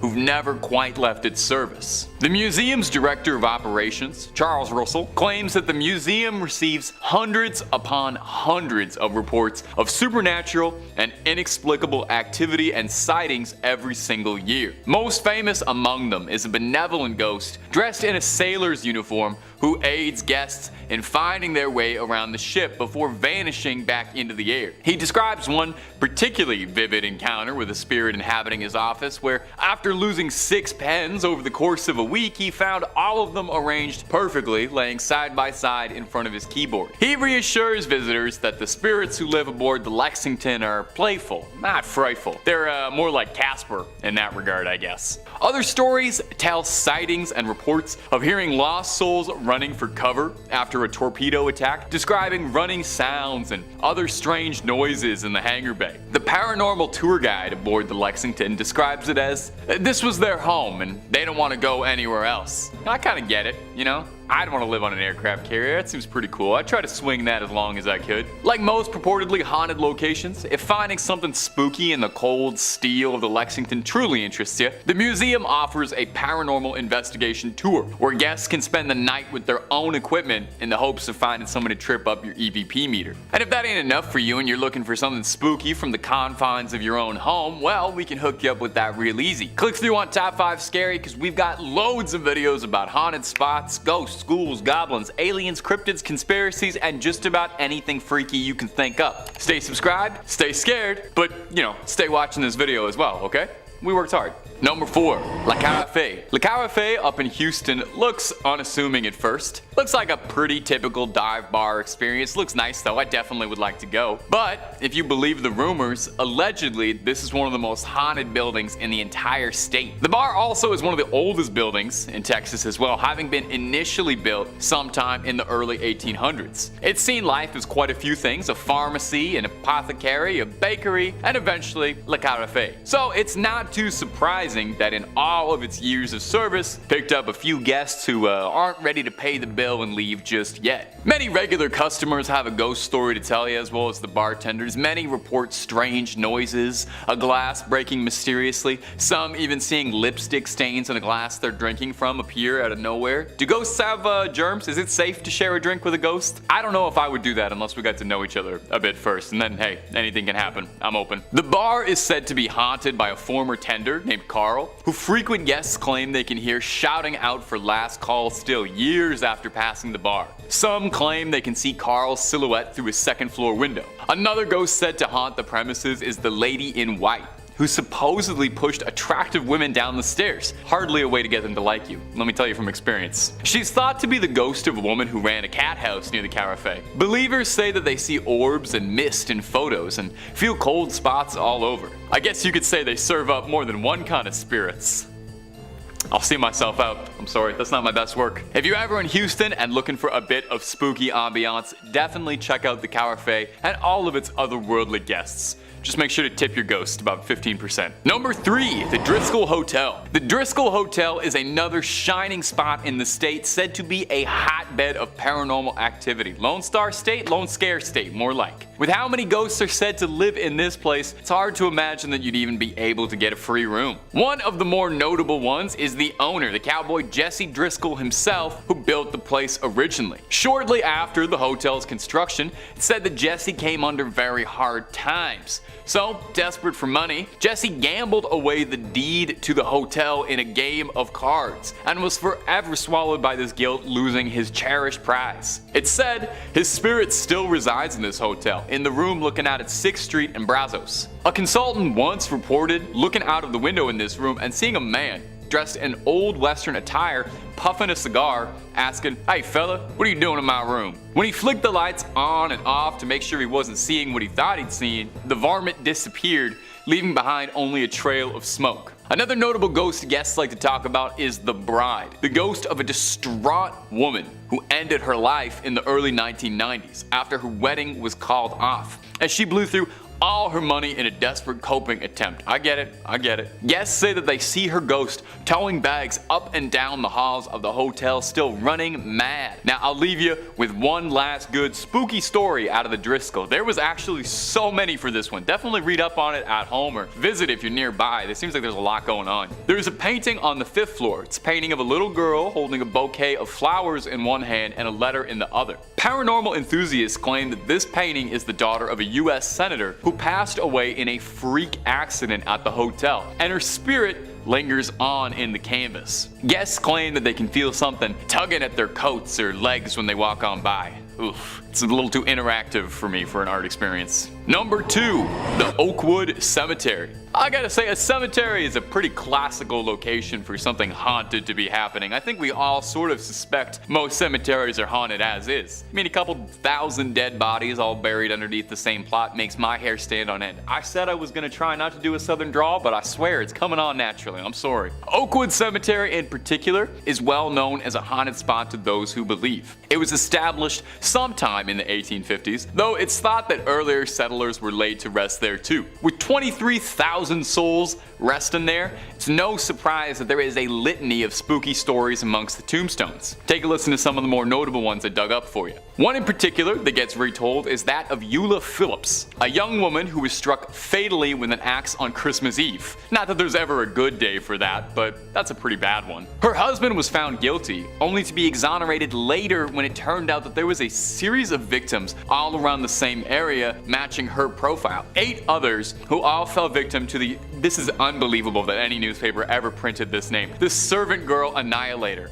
I cannot believe they named him that. I've actually featured him in a video before. I can't quite remember the title of it, but click through on every single top 5 scary video until you find it. There are some theorists who suspect the Servant Girl Annihilator and the infamous Jack the Ripper are one and the same, and that guy just could not get enough traveling from country to country. Some local residents claim that Eula's ghost roams the cemetery, lost, afraid, and panicked, unable to come to terms with the vile means of her death. Another very notable ghost is that of Susanna Dickinson. When Lopez de Santa Anna attacked the Alamo, Susanna and her kin were brought into the garrison. The dust cleared and the battle was over, and Susanna met with Santa Anna, where he offered to take her and her children back to Mexico, but she declined, knowing it might even cost her life. Surprised, Santa Anna spared her, and her account of the Alamo was crucial to understanding and remembering what happened there. Susanna was buried at a plot in Oakwood, and visitors say she constantly appears to strangers, telling her stories all these years on, still remembering the Alamo. Number 1, Yorktown Memorial Hospital. About 80 miles southeast of San Antonio is Yorktown, a small community with a population that barely exceeds a couple thousand. Probably a good reason for that, because if the legends are to be believed, the hauntings at the Yorktown Memorial Hospital might be keeping people away. The hospital was built in 1951, where it operated for a bit, and was eventually took over by the Felician Sisters of the Roman Catholic Church, who kept the place running until late 1986 when it was abandoned. Where it still sits today, almost as if nothing's happened. It looks like everybody just packed up and left. It's said that over 2,000 people call Yorktown their final resting spot, with 500 of those all occurring during the small tenure of the nuns running the hospital. These days, of course, the hospital's sickly lime green walls don't really see a lot of patients. Mostly just ghost hunters and seekers of the paranormal looking for something lurking left behind. And if the stories are true, this place is filled with restless ghosts. Explorers report everything from disembodied voices to sounds of wheelchairs creaking, mysterious flashes of lights, orbs, mists, cold chills, you know, the usual who's who greatest hits of haunted spots. Now, you don't even need to be told this place is haunted to worry about it. I mean, just look at it. The place looks like it's straight out of Silent Hill, down to the rusted pipes and leaky hallways, but don't fret, no, there are ghosts. One in particular is that of a late surgeon, one Leon Norirski. He was infamous around the hospital for his sloppy handiwork, and was said to have lost a number of patients in his time, and his spirit as such has been cursed to wander the facilities endlessly. Keeps writing terrifying messages on the wall, but no one can read them because he's a doctor. That's not my best work. I'm really sorry.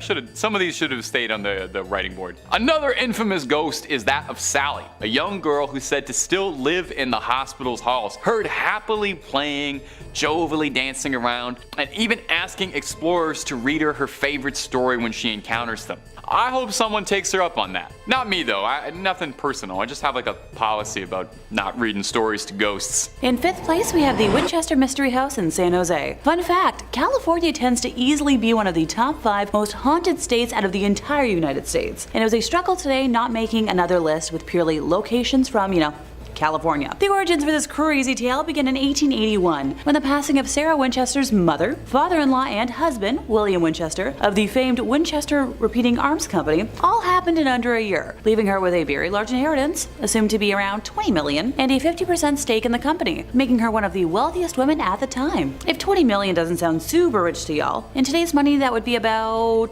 $561.6 million. Chump change, right? After living in Connecticut for the majority of her life, an arthritis diagnosis and meeting with a medium convinced Sarah to start a new life in California. She believed her family to be cursed by victims of the Winchester rifle and began construction on what was originally a 2-story, 8-room farmhouse, which she purchased in 1886. She and her late husband shared an interest in architecture, and after dismissing all of the architects she originally met with, Sarah decided to do all of the home planning herself. She was known to rebuild and abandon construction if anything didn't meet her expectations, which resulted in a maze-like design. It is believed that said maze-like design was mainly intended to confuse and keep spirits from harming her and what was left of her family.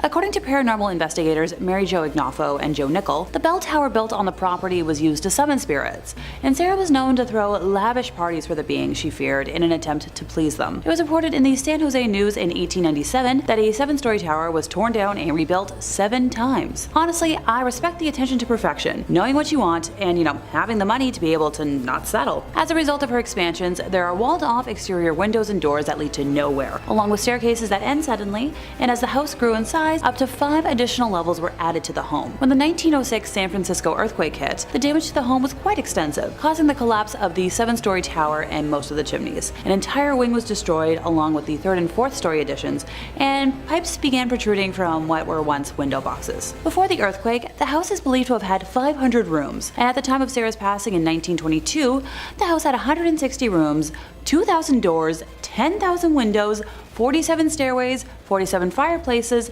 13 bathrooms, and 6 kitchens. Visitors to the house today have reported multiple instances of experiencing cold spots, footsteps, cooking smells, odd sounds, whispering, doors and windows slamming, and feelings of being watched. Honestly, I still kind of want to visit it.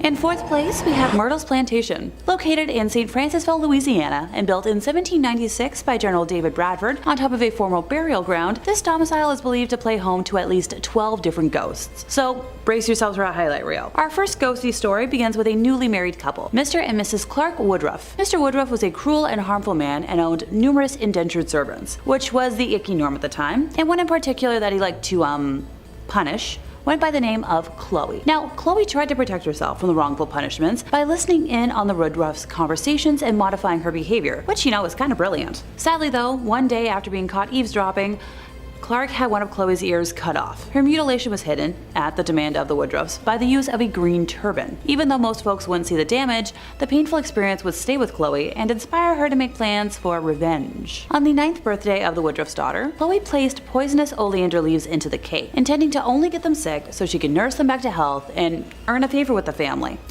Desperate times call for desperate measures. Tragically, the dosage was lethal, and it ended up killing the missus and the offspring. After word spread of her actions on the plantation, the other servants were the ones to take revenge. Chloe was hanged by the neck for everyone to witness until the life was drained from her body, and then her body was weighed down by rocks and thrown into the Mississippi River. Multiple visitors to the current location have reported seeing the transparent and ghostly apparitions of a young girl wearing a green turban moving throughout the property. In 1992, the owner took a photo that they believe captures Chloe's spirit. This photo was originally intended to be used to secure an insurance policy for the home in case of fire or other natural disasters, not to prove paranormal activity. The presence of a human figure within the photo was undiscovered until it was developed. Many tests have been done to verify its authenticity, but make sure to let me know in the comments what you folks think after seeing it. Alrighty, what's next? Oh, the next owner of the property, a wealthy family man, and his 5 wards would pass away from tuberculosis on the property. The home was later passed to one of his surviving daughters and her husband, the Winters. Mr. William Winter was a proud member of his community and taught Sunday school out of the home. So one day, as William was teaching,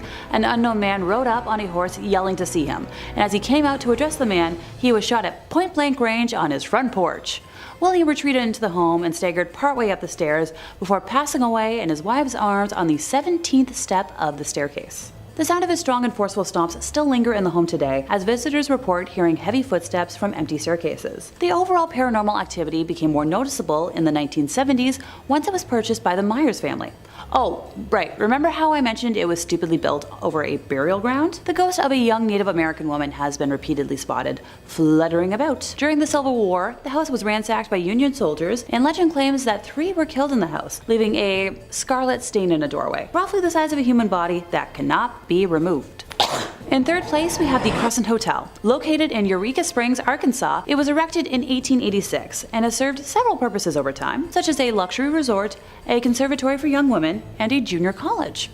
But the strangest mark on its history came in 1937 when it got a new owner, Norman G. Baker. Norman was a millionaire inventor and radio personality who decided to pose as a doctor despite having no medical training and wanted to turn the hotel into a hospital that could cure cancer. He was eventually found out and was run out of town, but his spirit somehow found its way back to the hotel and found some otherworldly company as well. The now operating Crescent Hotel is said to be haunted by at least 8 ghosts, ranging from a small girl to a bearded man wearing Victorian clothing. When current owners Marty and Elise bought the hotel in 1997, they hired 2 certified mediums to do a reading of the building. The mediums found that the hotel showed signs of being a portal to the other side, as in a dimension that holds the spirits of the dead and can be accessed by those on the same frequency as ghosts. That portal is located on top of what used to be the morgue. One thing I like to stress, especially when dealing with angry ghosties, is to never disturb the graves. And a formal archaeological dig was done on the property in 2019, uncovering Norman Baker's bottle grave, with some of the glass containers clearly showing fleshy remains, while others are believed to have held his assorted curing potions that never cured anyone. If you'd like to see them for yourself, they're on display in the Crescent's morgue. Oh, I totally forgot. The morgue, complete with autopsy table and a walk-in cooler where Baker stored cadavers and body parts, are open for public viewing. The experience comes with seeing the ghosts of younglings huddled under the morgue's autopsy table, pleading for help, the reoccurrence of a Baker patient who also served as a hospital assistant being seen in and around room 419, better known as Theodora's room, the early morning loud squeaking of wheels in the 3rd floor corridor, accompanied by sightings of a nurse pushing a gurney full of corpses down the hallway, only to see it vanish into thin air. In second place, we have Eastern State Penitentiary in Philadelphia. The castle-like penitentiary took solitary confinement to new levels when it was built in 1829. Prisoners lived alone, exercised alone, and ate alone. When an inmate left his cell, a guard would cover his head with a hood so he couldn't see or be seen. Now, the prison had to abandon its solitary system due to overcrowding from 1913 until it closed in 1970, although the forms of punishment did not get any less severe. Current reported paranormal happenings have included, disembodied laughter, shadowy figures, and pacing footsteps. Yeah. Elaborating now. Cell Block 12 is known for echoing voices and cackling, while Cell Block 6 is known for shadowy figures darting along the walls, and Cell Block 4 tends to have visions of ghostly faces. Many people have reported seeing a silhouette of a guard in one of the towers. Oh, and that might not sound weird, but there's no way to physically get to the top of the tower today, since the brick stairs crumbled away, many years ago. One of the more legendary tales comes from Gary Johnson, who helps maintain the crumbling old locks at the prison. In the early 1990s, he had just opened an old lock in Cell Block 4 when he says a force gripped him so tightly that he was unable to move. He described a negative, horrible energy that exploded out of the cell, while tormented faces appeared on the cell walls, and that one form in particular beckoned to him. Although executions were not carried out at Eastern State, the prison was home to its fair share of deaths. At least, 2 guards were killed over the years, as were many inmates, with their spirits still very much present. In first place, we have the Hotel Monte Vista in Flagstaff, Arizona. So with tourism on the rise in the 1920s, residents of Flagstaff decided that building a hotel was the crucial, next step in aiding the city's growth as one of northern Arizona's premier destinations. Fundraising began in early 1926, and by New Year's Day on 1927, the hotel was finally open, offering 73 guest rooms under the name Community Motel, which would later be changed to the Monte Vista, a name chosen by a 12-year-old contest winner. This hotel hosted one of the few hidden speakeasies in Flagstaff during Prohibition, which was, a late-night establishment fed by secret tunnels that were built by railroad workers and ran for miles below the downtown core. Over the years, it has adopted quite a few spirits, and I'd like to elaborate on 3 of them. Out of the many rooms in this historic hotel where the spirits of the past like to make their presence known, let's start with room 220, where an unusual one-time resident, known as the Meat Man, is still causing a stir to this day. This long-term boarder, who spent his days at the Monte Vista back in the early 1980s, had a somewhat unusual habit, hanging raw meat from a chandelier. No one has any clue why he did this, but definitely makes him memorable. One day, the poor schmuck was found dead in his room. Nothing suspicious otherwise, and what has happened in that room since that day is why he made this list. On one such occasion, not long after the Meat Man had passed, a maintenance worker for the hotel was up in room 220 making a few repairs. When he left, he turned off the lights and locked the door, but when he returned shortly after, he found that chaos had erupted in his absence. The television was fully on, playing at full volume, and even more distressing, the linens on the bed had been violently removed, ripped up, and scattered across the room as if in a fit of anger. The maintenance worker in question steered clear of room 220 from then on, but even today, guests in the room have reported the television acting on its own accord, though it has long since been replaced, as well as the cold touch of a man's hands. Ooh. Next up, the rocking chair of room 305. So the most common report, which has been well documented, is of an elderly woman in the rocking chair by the window. Guests have long told the tale of the chair moving by itself, knocking against the closet, and some have even seen the old woman herself, gazing longingly out the window. While the woman's name is not known, old stories from the hotel tell of a long-term resident who would, sit by the window, day in and day out, looking out into the world, perhaps waiting patiently for someone to return. Finally, I feel like I'd be cursed if I left out the ladies of room 306. In the early 1940s, 2 women of the night were working their shift, only to be picked up by a man who was staying in, room 306 of the Monte Vista Hotel and looking for some company for the night. The 2 women returned to his room, and that night were brutally ended and dumped out of the 3rd floor window to the street below. What happened to these women was horrendous, and it seems that they agree, seeing as their spirits are still haunting this room, lashing out at anyone who dares to stay there. In the decades since, guests have reported the uneasy feeling of being watched, as well as difficulty sleeping.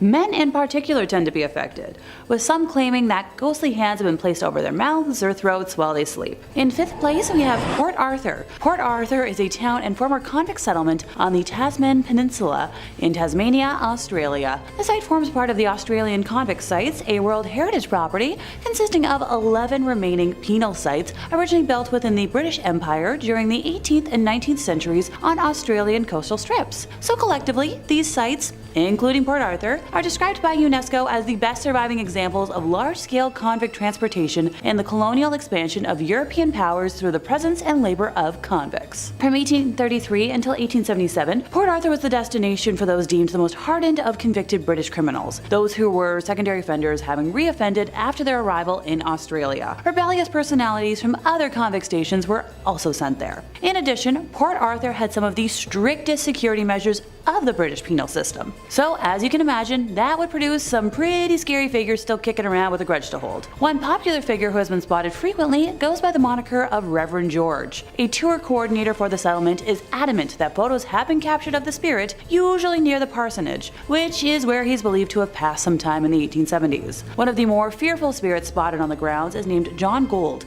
a nasty convict who enjoys leering at unsuspecting visitors, often causing younglings to throw uncharacteristic tantrums and more. All in all, apparently there are more than 2,000 reports of unexplained activity, all bundled into 20 bulging files full of sightings of ghosts and strange emotional reactions to the buildings. In 4th place, we have the Adelaide Gaol. Thought to be one of the most haunted places in South Australia, the Adelaide Gaol is said to be regularly visited by some of the inmates and prison officers who once wandered its halls. First off, Frederick, otherwise known as Fred Carr, went the way of the rope necklace on the 12th of November of 1927 for the killing of his wife, Maud.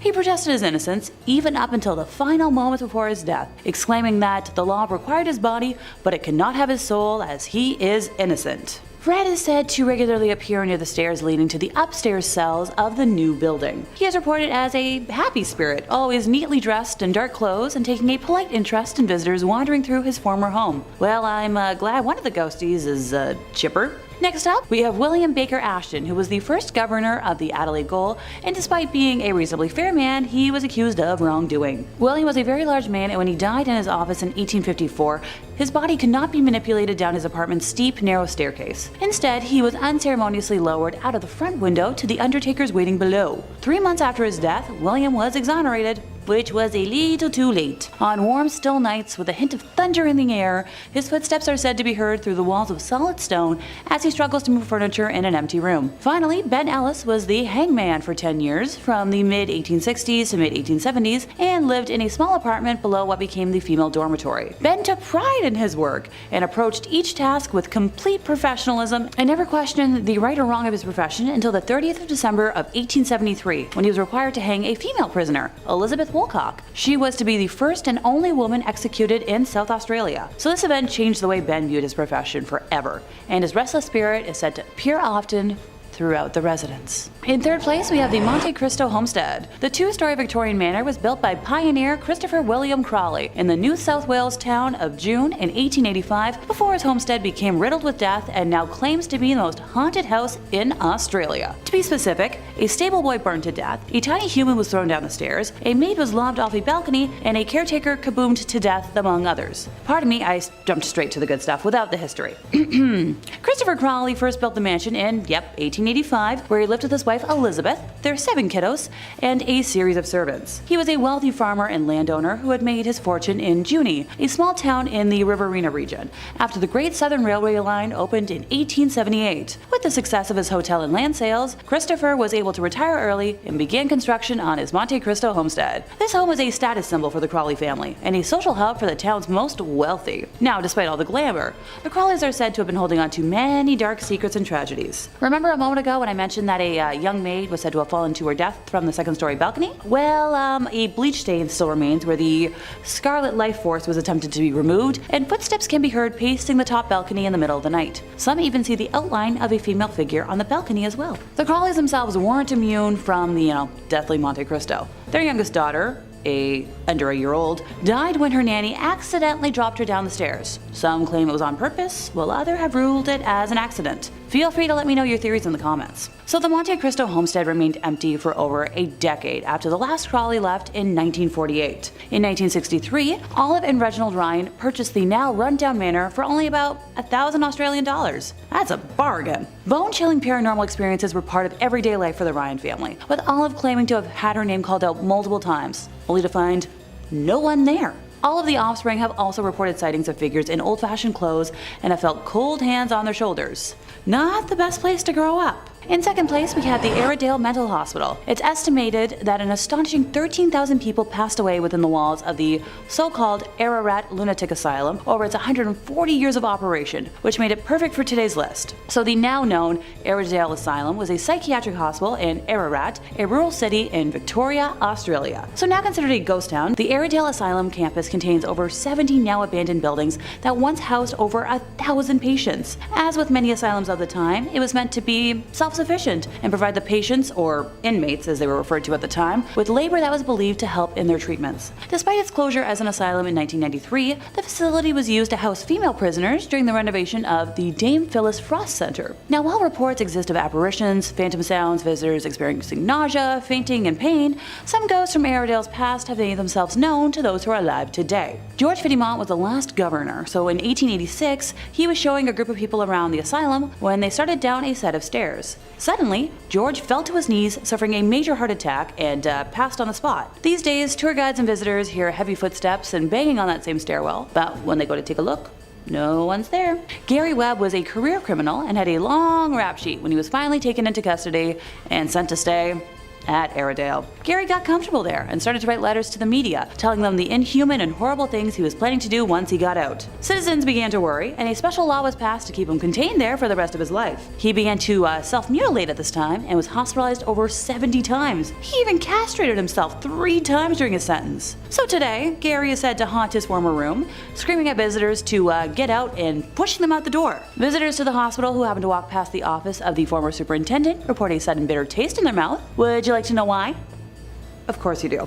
The superintendent ended his life in his office after swallowing cyanide. The rest of the women's ward is haunted by a ghost named Nurse Carrie. She is said to watch over the tour guides. Her apparition, as well as others, have been seen in the women's ward, donning old-time nurses' uniforms and disappearing into stone walls. Other folks report a tingling sensation in their head when they enter what used to be the shock therapy room. In the J ward in particular, visitors report feeling ill and suddenly afraid. Others slip into a trance, only released from it when they exit the building. Some people have even been bitten or pushed while walking through the J ward. The ward is also said to, be haunted by 3 prisoners who went the way of the rope necklace and buried on the property. They are said to be restless because they weren't given a proper burial, and their graves are only marked with 3 scratches on the prison wall.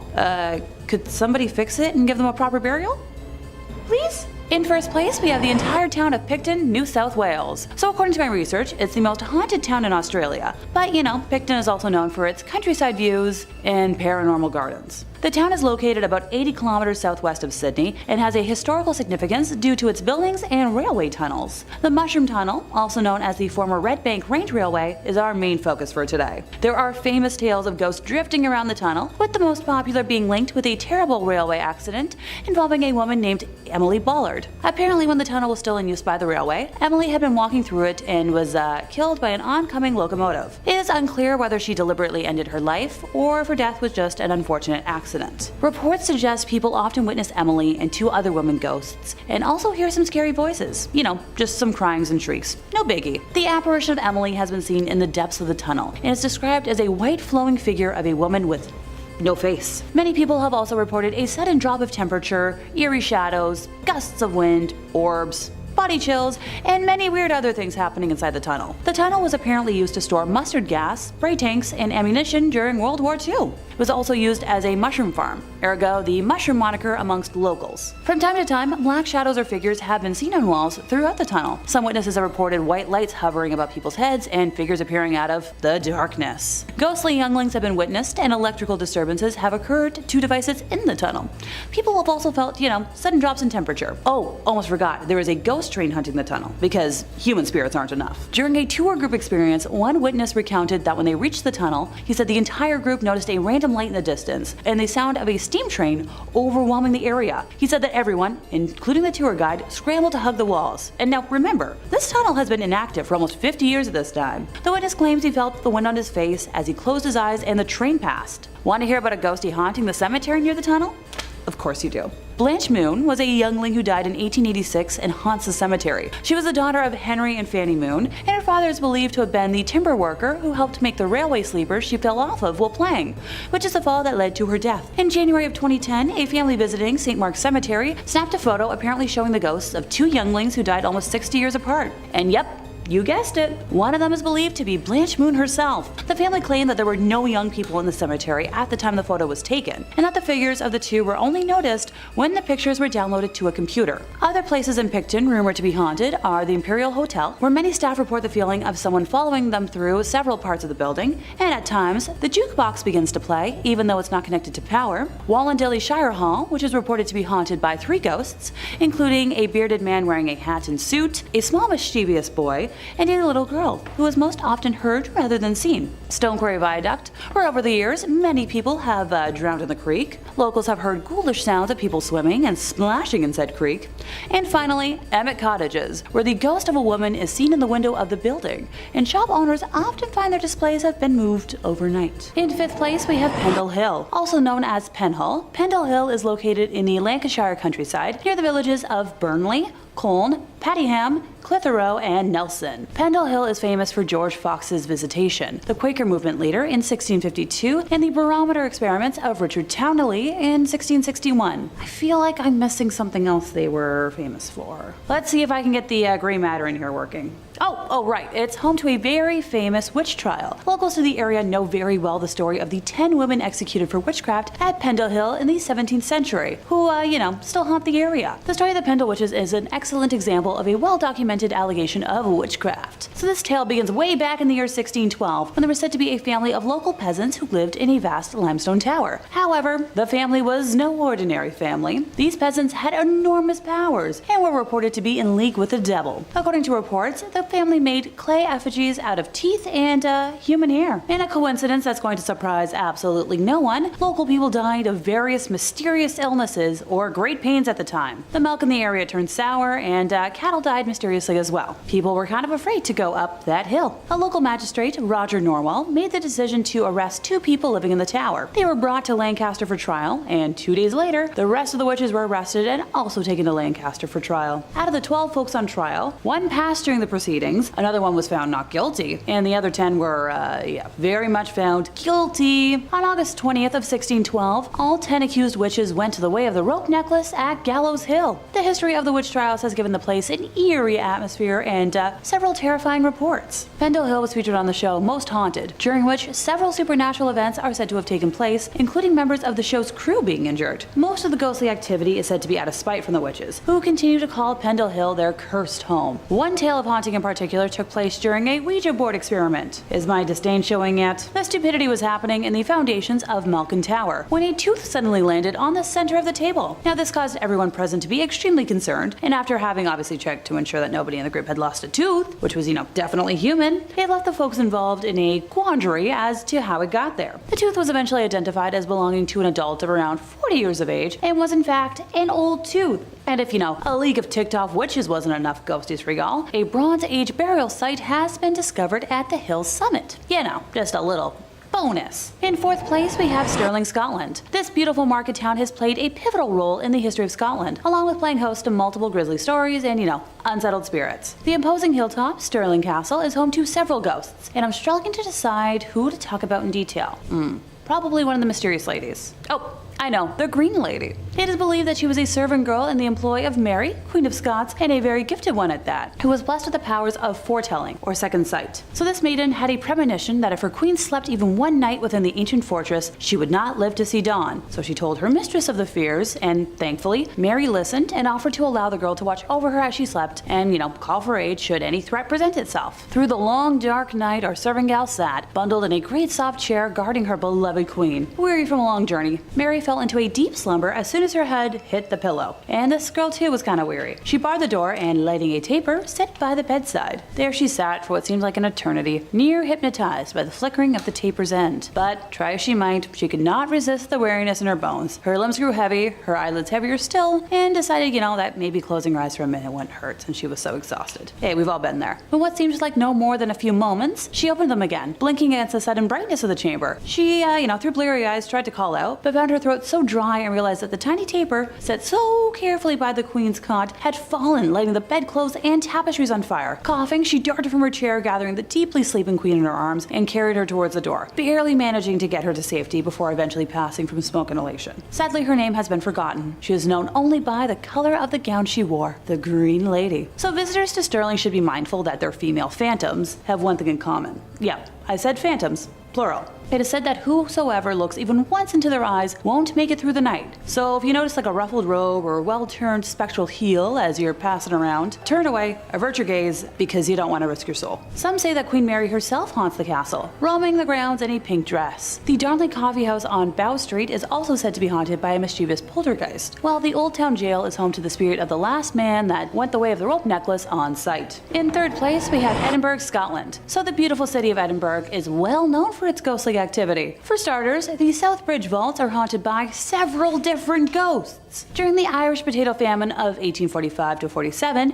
thousands of Irish folks immigrated to Scotland seeking, survival. Forced into the vaults under the bridge, as many as 10 people lived in a single room. The conditions were poorer than the tenants, crowded and damp with barely any air circulation. And just like that, the area quickly became Edinburgh's red light district. Services of the night, please tell me you get what I'm referencing, gambling, and a thriving black market were commonplace in the vaults. By the late 19th century, the vaults were closed off for good in an effort to drive the seedy activity out from under Edinburgh's main thoroughfare. For decades, these vaults sat empty as their icky past slipped into obscurity. Obscurity that ended in 1998 when a local man crawled through a narrow passageway in one of his buildings and rediscovered the rooms underneath the bridge. Since then, the cavernous vaults of Southbridge have been open to the public, and the reports of ghosts have poured in. Honestly, what have I said about leaving hidden spaces that are blocked off be? Nothing good comes from opening them. Witnesses have claimed to feel cold gusts of air, hear voices, and to see and sense an intangible presence. Some ghosts are quite bold, like the,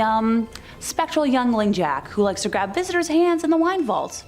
Just for funsies. While another more menacing presence is known as Mr. Boots. He's an unkept man that was named for his, tall footwear. He lurks in the back section of the vault and has been known to push and throw rocks at visitors. Some have claimed to hear his footsteps on the cobbles and his echoing voice cursing throughout the chambers. It's even rumored that in the 1820s, the infamous serial killers William Burke and William Hare lurked within the vault, killing some of their 17 victims there, and storing the bodies in that same location until they were sold off for medical dissections. Visitors to Edinburgh Castle also frequently report sightings of apparitions. A young piper who disappeared without a trace hundreds of years ago can still be heard today, with the faint, haunting sound of a lost soul. As well as the story of the Manish Piper, the dungeons are frequented by a headless drummer boy and a gaggle of French prisoners captured during the 7-Year War, who are regularly sighted in and around the castle. If you hear the bark of a dog in Edinburgh's Old Town, yet there's nothing there, it could be Bobby, a phantom Skye Terrier that is known to all in the city. The faithful hound spent 14 years guarding his master's grave until he finally passed away in 1872 and was buried in Greyfriars Kirkland, near his owner. People still hear his little bark near his grave.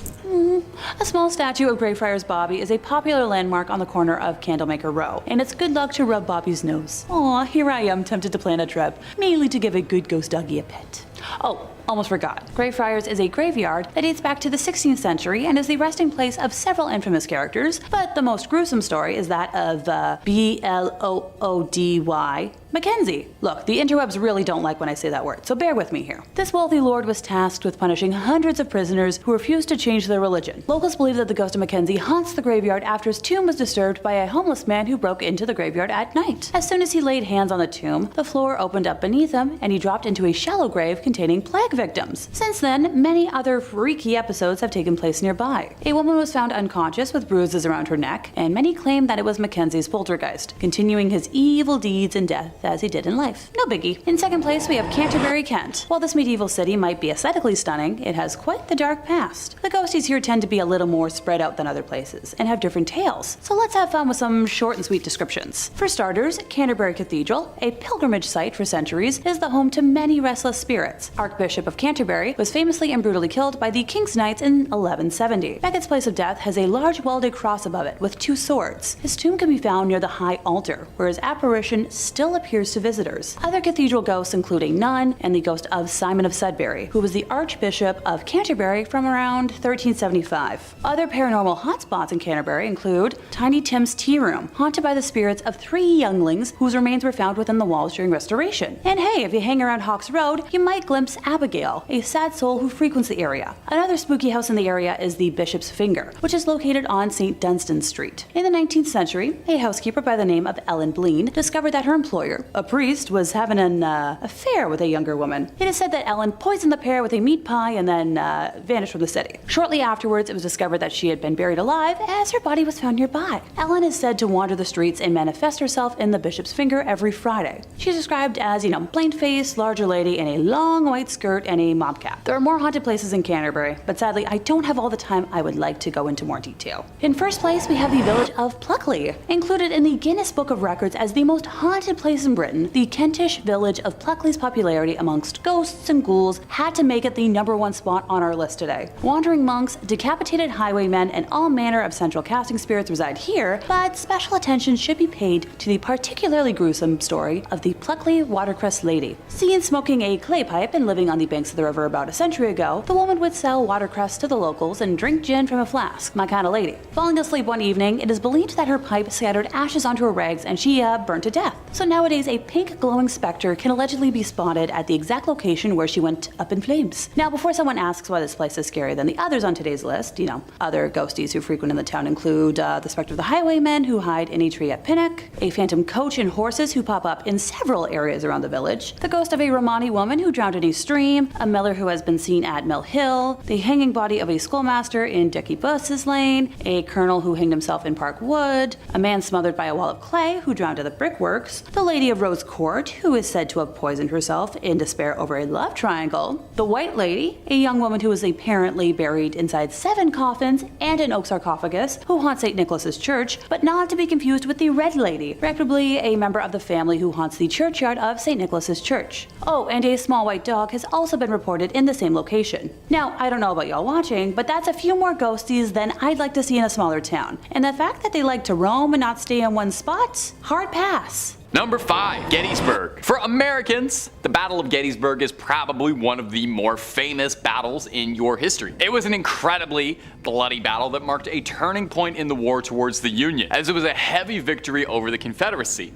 halting the moving invasion towards the North. And that's about all the American history I remember from school. Unfortunately though, grand victories come at an impossible cost, and as such, countless lives were lost. Well, not entirely countless, historians have estimated that the number hovers around 50,000 soldiers killed. With that in mind, with 50,000 lives cut short amidst a torrent of screams, bayonet jabs, musket fire, and cannons blasting off, is it any surprise that some of these tortured souls haven't quite been able to move on just yet? Gettysburg isn't just a place where history comes alive, it's a place where it hasn't quite fully died. The town of Gettysburg is filled with historical tours and ghost tours you can go on, with visitors and locals claiming that just about anywhere you go, you'll find something mysterious happening. Phantom shots, battle cries reverberating out hundreds of years later. One of the more haunted points of interest is the Devil's Den. I mean, obviously, listen to the name. A particularly bouldery stretch of land in Gettysburg that was host to a brutal battle where 5,000 soldiers died alone. Visitors claim that they can see the apparitions of the soldiers still at war. One particularly freaky Gettysburg story that they probably leave out of the history books is the story of Jenny Wade. Jenny Wade was a civilian killed during the Battle of Gettysburg when a stray bullet struck her while she was baking bread. The house where she lived, now known as the Jenny Wade House,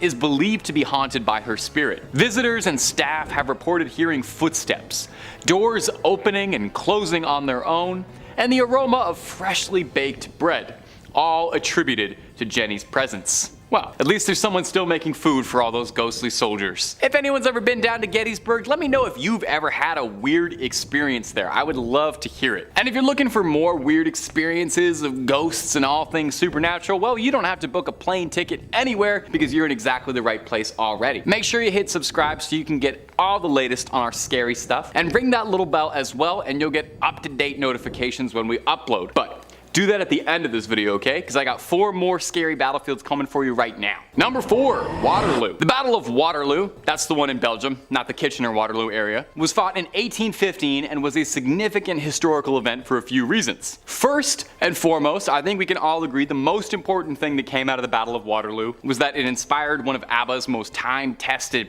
bangers. Secondly, and less important, it was a conflict that ended up ending Napoleon's impressive rule, ending the Napoleonic Wars. Just like the Battle of Gettysburg, this was a brutal battle that claimed the lives of thousands of soldiers on both sides. If you're learning anything from this video, it's that war is not great for the soldiers. One of the most famous ghostly legends associated with the Waterloo battlefields revolves around a spectral little drummer boy. According to the story, visitors and locals have reported hearing the faint sound of a drum being played in the distance, and it's said that this haunting sound resembles a military drummer echoing through the night. Some people claim that they see an apparition dressed in this uniform believed to be the ghost of a young drummer boy who lost his life during the battle. Another ghostly encounter is the soldiers' apparitions. Visitors claim that sometimes you can see shadowy figures dressed in period uniforms, marching across the fields or standing silently as if reliving battles. They're described as fleeting and ethereal, vanishing as soon as they are noticed. Well, you know, maybe ghosts get shy too when they're not ready. As well, visitors to Waterloo battlefields claim that they have felt a profound sense of sadness and unease while walking through the fields and exploring the landmarks. Definitely, I feel like any place like this where you just know how many lives have been lost all in one little stretch of land, that would kind of make me feel some sort of way. Waterloo. Couldn't escape if I wanted to. How right ABBA was. Number 3, the Bannockburn battlefield. Our next entry on the list today is in Scotland, near the village of Stirling, and it's the Bannockburn battlefield, a site of great historical significance for Scotland due to the Battle of, well, wouldn't you guess it, Bannockburn. The forces of King Robert of Scotland and King Edward II of England clashed, leading to a huge loss for the English, as 11,000 of their knights were cut down in battle. Now, this battlefield may not be as outright haunted as some of the other locations I've talked about so far, but the locals still say to keep your eyes peeled for spirits. Kind of like the drummer boy, there's a legend of a ghostly piper who is said to haunt this battlefield, and that he appears at dusk playing his pipes and leading an invisible army across the field. Some witnesses claim that they can hear a faint bagpipe sound or even see a spectral figure dressed in traditional Scottish attire. He's forever marching with his troops, and let me just say, I don't think I could imagine anything half as haunting as a ghostly bagpipe that's playing forever. Imagine being forced to play the bagpipes for all of eternity. That's worse than any hell could conjure. Visitors to Bannockburn battlefield also report seeing ghostly figures dressed in armor. They are described as being transparent or glowing and are believed to, well, be the spirits of knights who fell in battle. Witnesses have described seeing these apparitions while walking near monuments and memorials dedicated to battle, and claim they can even hear the echoes of it, clanging of steel, and let's be real, probably still playing those bagpipes louder than anything you can hear. I can't imagine how annoying a ghost bagpipe player is, and I'm not sure I'm going to be able to get over that. Number 2, the Borodino Battlefield. The Battle of Borodino was fought on September 7, 1812 during Napoleon's failed invasion of Russia and was one of the grisliest conflicts of the war. Are we surprised that 2 different battlefields from the Napoleonic Wars are considered haunted? I'm not particularly, because that guy invaded a lot of places, and I'm willing to bet that emotions were probably pretty high around him, and I would say the vibe was just probably off. So I'm not surprised that enough emotionally tormented souls have spawned so many ghosts. The village of Borodino is about 70 miles west of Moscow and has a reputation for ghostly legends and reported hauntings. Why don't you pop your ears open and take a listen to some of the stranger things that have come out of the Borodino battlefield. According to local legends, on the right nights, particularly the anniversary of the battle, witnesses claim to hear the sounds of galloping horses and the clash of sabers as the cavalry rushes in. Some people take it a little step further and say they've even seen apparitions of the cavalry charging, as if they're reenacting the battle. You guys can't get over the war. You fought it once already. You don't have to fight it for eternity. You don't have to keep fighting it. It's over. It's done. It happened. There are people too who claim that they've encountered a spectral figure dressed in a white medical coat, believed to be the ghost of a surgeon who worked on the wounded during the battle. Witnesses describe seeing the apparition wandering through the battlefield, appearing and disappearing amidst the ruins and remnants of war. Would absolutely hate to be a ghost surgeon. You're gonna try and repair other ghosts. I don't know if you can do surgery on a ghost. I think that might be for life. I think if you get injured and then turn into a ghost, you're just gonna have to deal with like a big hole in your tummy forever. But I don't know. I'm not a ghost. I wouldn't know. Unlike some of the other entries that I've talked about on this list, there isn't like a huge culture for ghost tours in Borodino, so if you do end up going up near there, you're gonna be on your own looking for the ghosts. But maybe they're just not as spiritual there, or maybe they don't want to talk about it. Maybe they don't want to invite people to come see it. And number 1, Normandy. The battle at Normandy is probably one of the most well-known battles in the history of human armed conflict. You've probably seen it play out in countless movies. You've probably played the invasion in 1,000 video games. June 6th, 1944 was D-Day. The horrifying, legendary military operation resulting in an estimate of 20,000 casualties. It was one of the most painful battles of the Second World War, so it is no surprise at all how haunted Normandy is said to be. Now, Omaha Beach is one of the more infamous landing sites during the D-Day invasion. It's said that the spirits of fallen soldiers still linger around in the area. Visitors have reported hearing all the usual haunting sounds, disembodied voices, cries for help, artillery, screams, and again, particularly bold claims say that you can see ghastly apparitions of soldiers on both sides of the conflict still dressed in full uniform. The town of Falaise was the strategic location during the Battle of Normandy, and there have been wild reports of people saying that they see a phantom tank roaming around the streets, claiming that you hear the rumble of tank tracks and witness the apparition of a tank disappearing into thin air. Some believe it represents the spirit of a tank crew lost in the battle. This is a new one for me.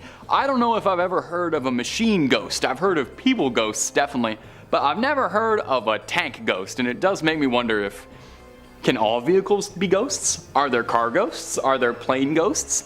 I'm not sure, but I'd love to know. Now, these are just a few examples of the many, many ghostly stories and hauntings associated with Normandy. The region's intense conflict and sacrifices left a sort of permanent mark on the area. You know, it's kind of hard to separate Normandy from that big thing that happened there. So many visitors do report feeling kind of eerie and unexplained when visiting these historic sites. I think you walk around an area like that, you're just thinking about a lot of death. It's definitely on your mind.